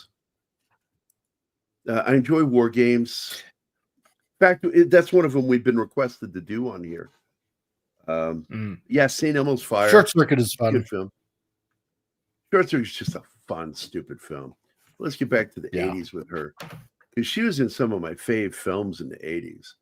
and I would fall in love with her character. She was always playing the same character. Yeah. I mean, that scene in Breakfast Club when she leans over and starts scratching her hair and all this fucking dandruff comes out. Like, oh my god! Oh crap! She's having a baby with Kevin Bacon. I love that movie. Oh yeah, I remember that. Let's see, Betsy's Wedding. I like that film. I don't love it, but I liked it. Only the Lonely. Didn't like that. Didn't like that. I don't remember any of these she was in. Yeah, that's pretty much it. Her career was kind of like over at that point. But wait on. So she was also on St. Elsewhere. I love that show. She was on Hill Street Blues. Get the fuck out of here. Really? Let's see. Huh. Bad Boys. It's not a great film, but it's a good film. Oxford Blues. I remember that one. I love that fucking movie. She was in X-Men Apocalypse? That's weird. Wow. Wait, what? I must have missed that. Let's get ahead. Here it is. Voice or the last one? The last one, X-Men Apocalypse. She was Scott's teacher. I saw that movie. I don't remember her in there. Yeah. There she is, Scott's teacher. Holy shit. Weird. God, I must have missed that. He was also great as the psycho on the show Psych. This one right here. She did 4 total episodes because she got imprisoned in a criminally insane asylum. Right. And she's a psycho serial killer. And she also is fixated on the main character of the show, Sean. If we were to ever go back to doing a TV show episode, I would love to talk about Psych. That show was so much fucking fun. I have photos of Zoe with a pineapple, like posing with it, doing the thing, holding a pineapple. Because on Psych, he would do this thing, pretending to have psychic moments. Sean would, and he'd touch his head, like it was actually an imitation of Xavier. Okay. Who do the same move, and then pineapples always played into the show. Not every episode, but there was always something about pineapples, and because he loved pineapples. Did that on Stargate 1, SG-1. They somehow smuggled pineapples into the shots because it was a thing. Oh God! Absolutely true, Chinatsky. Because I like The Mentalist too, but The Mentalist is just Psych, but with the FBI. What a great show! And I love Simon Baker. He actually learned to do magic tricks for that show. And yes, he so did. He was talking about the other day. I didn't know that. Yeah. And he would actually go perform these magic tricks. Yeah. He put a lot of time and energy into that to learn that. And I saw a live thing with fans where he actually speaks in his normal voice. And I was shocked about his accent because he sounds so American on The Mentalist. He's Australian, he's right? Aussie. Yeah. Yeah. He's Australian. So as a private person, he talks like an Aussie. That was fun. It's sort of like Christian Bale used to have a really thick accent. Right. And I was like, I had no idea he was from over there. He did a movie with Empire of the Sun? No, where he's mentally handicapped. And I think I remember with John Hurt, it's The Naturalist or something like that. Yeah. And great fucking movie. And he ends up, because the guy is dying, and he ends up killing him to put him out of his misery. Kill me now. That seems to be Hollywood's answer anytime anyone's becoming disabled, which I find hilarious. Well, we got that up here in Canada, so. Yep. Yeah. Life too useless for you now. Kill yourself. Mild you cough. Have something they made fun of on Futurama, the suicide booth. Exactly. Yep. Trudeau saw that episode and went, why are we not funding this? Exactly. That's pretty much it. Yep. 100%. Still no flying cars, damn it. We wouldn't have those stupid tubes that suck you up. By the way, because I grew up in Fredericksburg, I used to go to Arlington, Alexandria, and DC all the time. And I used to go to the Exorcist house. And the stairs are actually further away. So what they did in the movie is that whole part of the building is extended out and up. Yeah. They put the French awning ceiling style on top, the copper. And that's all staged. The actual house doesn't look that way. And those stairs are fucking freaky, man. Because I don't like stairs, guys, right? They're the bane of my existence. Stairs, Yeah. Because I'm Especially super the tall. stairs at the house where I you're have at. giant feet, and I wear 12 and a half shoes. They're not as big as like Scott. Scott wears a 14. Huh. And I made that joke with him. I said, "Well, you know what they say about guys with big feet, feet and big hands, right?" He turned to me and he said the punchline. Yeah, we wear big shoes and big gloves. Oh, baby. I actually, for fun, I put on Gary's right shoe on my right foot and I slipped in my left foot too. And there was still room. That's how big they are. But then I'm tiny. So. Yeah, it's like my hand is up and hers kind of goes to right here on my hand. He can cover my whole back with his hand from side to A lot side. of people are surprised because I used to play basketball that I can paul. And I back in the day I could dunk. And I'm just fucking tall, man. I'm a giant fucking human being. I got no coordination for basketball. None. I was Absolutely. terrible at shooting. Hey, I'm Mephisto's more of a raiding us. baseball guy. What's happening? What? Mephisto is raiding us. Oh, Mephisto. I hope he comes. Hail Nice. Raiders. Let me go see if he messaged me. By the way, I started watching a new series, guys. I'm not sure how I feel about it so far. It's Cross. It's the Alex Cross series, the new one. Oh, And God. it's got some. Tell me it's good. Please tell me. Well, here's the problem with the show. It's definitely got some pro BLM character, anti law enforcement character in it. Of course. But they're also kind of look like an asshole for being that way in the show. But they do. My problem with shows is when they show black people in TV shows and films, they always make them so urban. And I'm like, a majority of my fucking black friends, yeah, they like funk and rap and shit like that. But they also fucking like, what's her name? The singer that you like, honey. I forgot her name. Played drums. Oh, Karen Carpenter. Karen Carpenter. The I Carpenters. love her. And one of them I'm referring to is Keith. Keith likes white music. He loves it. But they make every fucking black character, and it's sort of like when they did the release of the trailer for Gladiator 2, and they put the fucking rap song in it. Oh, It's got Denzel in it, and I'm like, what the fuck is wrong with you? So stupid. I kind of am Paul Bunyan, man. I would love to have blue. If I was Paul Bunyan, I would love to have blue. You know what Big Blue is, right? Everybody, right? Oh yeah. Okay. Don't Big know. Ox. Big old ox. His best friend. When I was a kid, I wanted that. I want to join a Blue Ox. But the funniest part is like my freshman year in high school, I was like the third or fourth smallest kid in the school. It was I like was someplace tiny. in Maine where they got a statue of Paul Bunyan in blue.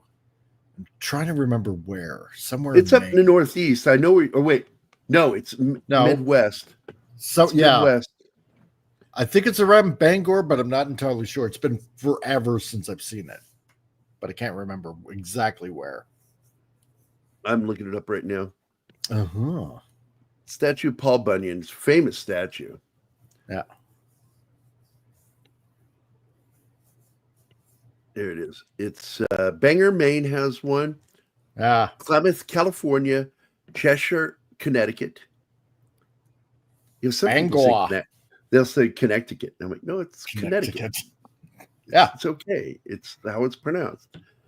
Rocky Mount, North Carolina. The state that I like to fuck with the name of is Arkansas, because I call it Arkansas. Because it's AR Kansas. It is, but it is, Arkansas. But yeah, You know what? I'm going to tell you Bangor, something. man. I've done Oh that. my goodness, Jesus! We did that to a bull. I forget what it's called. It's Prairie not called oysters. castration. It's not called castration. There's another name for it. And I went out there and I'm like, it's not going to hurt him. And he's like, no, he's not even going to notice it. And they'll just fall off. And I'm like, oh. And that's just like a nightmare to me. I don't like that. Yeah. Because we can imagine it happening to us.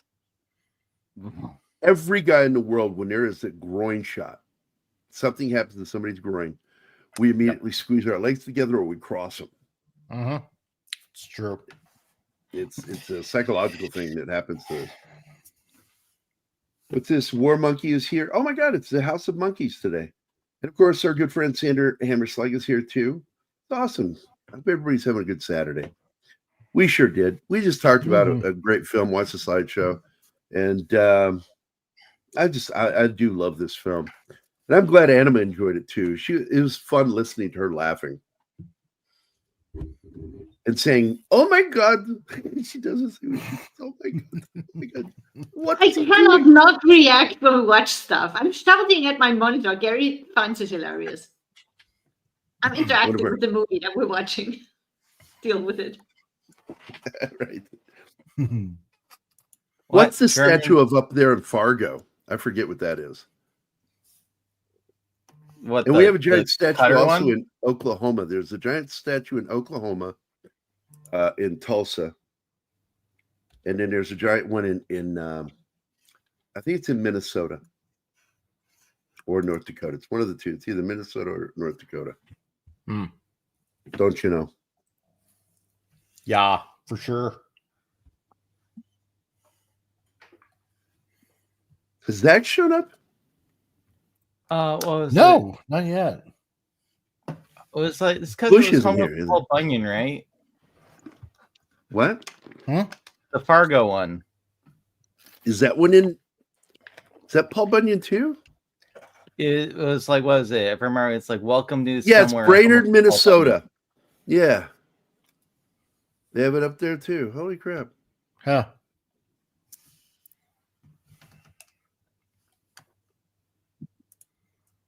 Remember, there's a song too, and I don't remember it anymore, but I remember there was a song. So, but anyway, that's the end. I'm done. You guys done? Sure. I was done halfway through my shift today.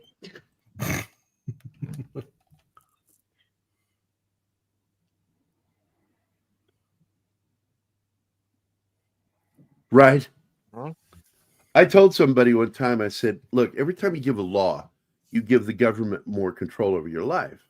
I said, and in Fredericksburg, some of these laws are frivolous. Fredericksburg has a law still to this day, from what I understand. I've been told it's still on the books, that you can't walk your pet alligator down the street of Fredericksburg. Oh, damn. Because it happened one time. Well, there goes my hopes and dreams. I was like, I wish I'd lived there when that happened. Yeah. So, well, we're done here. We're done. I'm done. And I wish Kyle was here, but hey, Kyle, if you come to watch the show today, I want to let you know. Shut the fuck up, Kyle!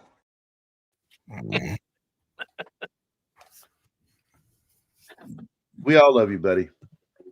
I wish he would come on the show, but I guess I'll have to move over there to finally be on a panel with him. Yeah, once you get over here, you and I can both go hang out with him. And I can say things like, stop flirting with my girlfriend. He completely fucked it up because we wanted to hitchhike his show when I was over there that Friday, but he sent the link to the wrong account. Bastards. Because, yeah, well. Vakeman's girl, I got to tell you something. My dad and I were talking one day, and I said, I think there's something wrong with me because I don't feel like I fit in this world. I said, I kind of wish that I was born in an old time Middle ages, 1700s or something. My dad was like, you'd be dead. You would have never lived through childhood. And I'm like, what do you mean? He goes, you're asthmatic and you were very sickly as a child. You would have just died. And I looked at him and went, okay, well, thanks for ruining that fantasy, Dad. Awesome. You would have caught the dysentery. Yellow fever. Yeah. You died from exposure. You don't know how to wipe your ass. Wipe your ass and wash your hands, you motherfucker. Hey, we have somebody new. Get home. Wife is down the steps. We were talking about that. I have. It's nice meeting you. I hope you stick around and show up some more. You're welcome. Yeah, we're good friends with Mephisto. He's one of my buddies. I love the guy, and I love it when he comes on our show. He's just always. First of all, when we get together, we're like on a date or something because we just couldn't stop talking to each other the first 2 or 3 times.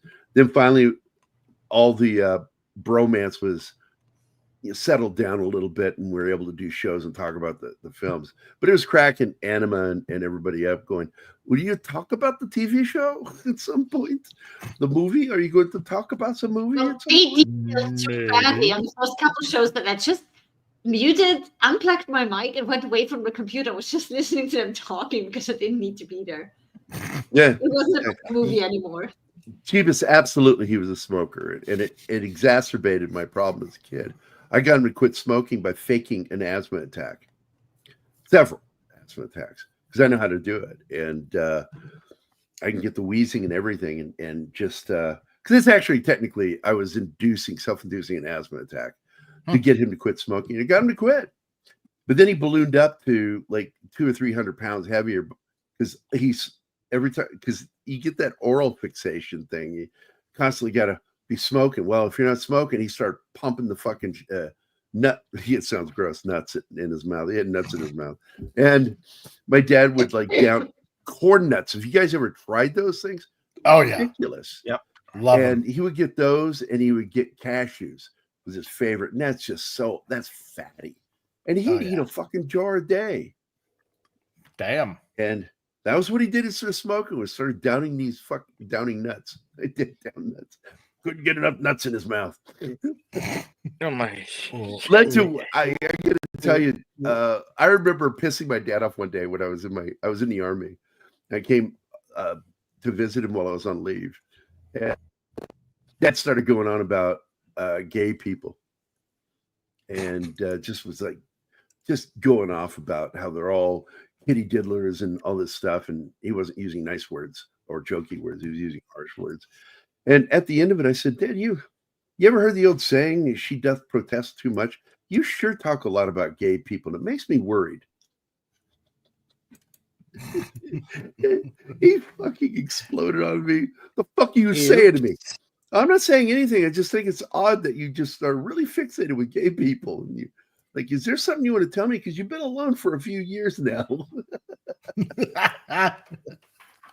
Oh god. Oh man, I thought I'd kill my dad sometimes. He would get so riled up or laughing so hard. Oh shit. You know, he just needed things in his mouth. That's all. He just needed shit in his mouth. He's oral. You're a very oral person, Dad. He's up in heaven right now, just like, fuck you, asshole. You are a son of a bitch. I'm like, yeah, Dad, you nailed it. According to Dutch law, but never implemented anymore, it's forbidden to wear sports clothing in public spaces. Ooh. Okay. That's interesting. Well, people don't know that there are like these weird laws. Like if you go to Japan, you are not supposed to walk around eating or drinking. Yeah, that's odd. Also, you're not supposed to stick your tongue out in public. It's offensive. We get arrested for it. Yeah, and you can't plead ignorance of the law either. No, because it's like known. If you want to go to Japan, it's one of the things if I can tell you, don't. Oh yeah, it's like eating in public's not that good, but they will tolerate it. But they will not tolerate you walking around with food and drink, eating and drinking it, and they won't tolerate you sticking your tongue out in public or showing your tongue in public. Weird. So, just like Stream agree. Element said, please remember to like and subscribe if you have not already. Also, if you would please, we beg of you, please leave a comment after the show because it really does help with the algorithm. We reply to every comment. We get some fucking goofy ones. Like, I think some of the most dumb shit things that are said to us are like, I get so sick of these guys talking. I just want to watch the movie. And I'm like, what the fuck are you talking about? It's in the description it's a discussion show. You fucking idiots. Yeah. Also, And if you I want to wrote- recommend a movie that we talk about, put it in there. Comment on it. Tell us what you want us to talk about. That's right. Absolutely. Leave a comment or tell us something you want us to watch. We will absolutely respond. And we often pin your comments to the top. First person that makes a comment. Yeah, Pin. Sander. Oral sex in public What? is frowned upon in Japan, believe it or not. Can't imagine why. And yet oral sex is not. Nobody knows what the fucking word oral means. So, okay, great. It's your ears. Oh. But it's Somebody okay end to the walk show, around please. for a rompy. What the fuck? By the way, Just Colin Jeebus knows he is one of I love Jeebus. I really do. He knows I do. Just one of the funniest dudes. Absolutely full of shit sometimes, but then again, aren't we all? But he's so fucking funny, and he really does add. I'm so glad when he shows up to our shows. He really Harambe. adds. Yeah, I know Harambe. Harambe walks so that Peanut could run. Yes. That's it. Show's over. So thank you. I End it, please. I Do it now. no dick. I'm not going to say no dick. I'm going to say Nodik. Ayev Nodik is new to the channel, and we hope you do come back. Monday, what movie are we doing Monday? Tomorrow War. Tomorrow War, yeah. Fuck yeah! I've been looking forward to this. We got to watch that. Tomorrow, It's not the smartest film I've ever seen. The science fiction aspects of it are kind of like wonky. Questionable. It's got nods to other movies in it that Nice. I really like. If you catch them, there's definitely a huge nod to The Thing in this movie, and I got to tell you, man, Chris Pratt, I fucking love that guy. I've enjoyed him since he was like when I was watching him on Parks and Rec. Man, he was one of my favorite parts of that show. I'm like, clearly this guy is not dumb like this because nobody can be this dumb in a show and be dumb in real life because that's just good performance. And I think one of my favorites there was when he went to the door and his character's supposed to be naked, and he goes to the door, but he actually pulled his little cover off. So he was actually standing there with his dick out. And the main characters, Rashad and what's her name, the blonde, opened the door and fucking lost it. And the next day he got a fucking call from Human Resources to never do that again. But it made the scene fucking funny because he was really out there, man. Well, I mean, if it's in the script. Exactly. So I think, Dan Bongino wants to say something to me. Listen, fuckwad, so you can shut the fuck up, okay? All right. So I guess that means the show is over. Plus, Brian said something about it, as I recall. So I guess this is where we end the show. Wish everybody a happy and safe weekend. And I enjoyed seeing everybody in the chat. I love seeing a new person. That's fucking awesome. That's how it goes. It's grass growth. I don't pay for advertising anymore. So we're just going to grow. And we either grow or die. I like this one. Be sure to make sure that your hand is actually between the like buttons. Pillows. That's right. Yeah. She's always so Like, creative subscribe. about telling people how to hit the like. I love that. And that is good. remember those dead skunks on the road. The what? The dead skunks on the road. All I'm gonna say on the way out is I joined this channel for all the pussy, and I'm seriously disappointed. Yeah, you fucked, Chelansky. Sucker. Just so you know, it is really easy to convince Shinatsky of anything. Back.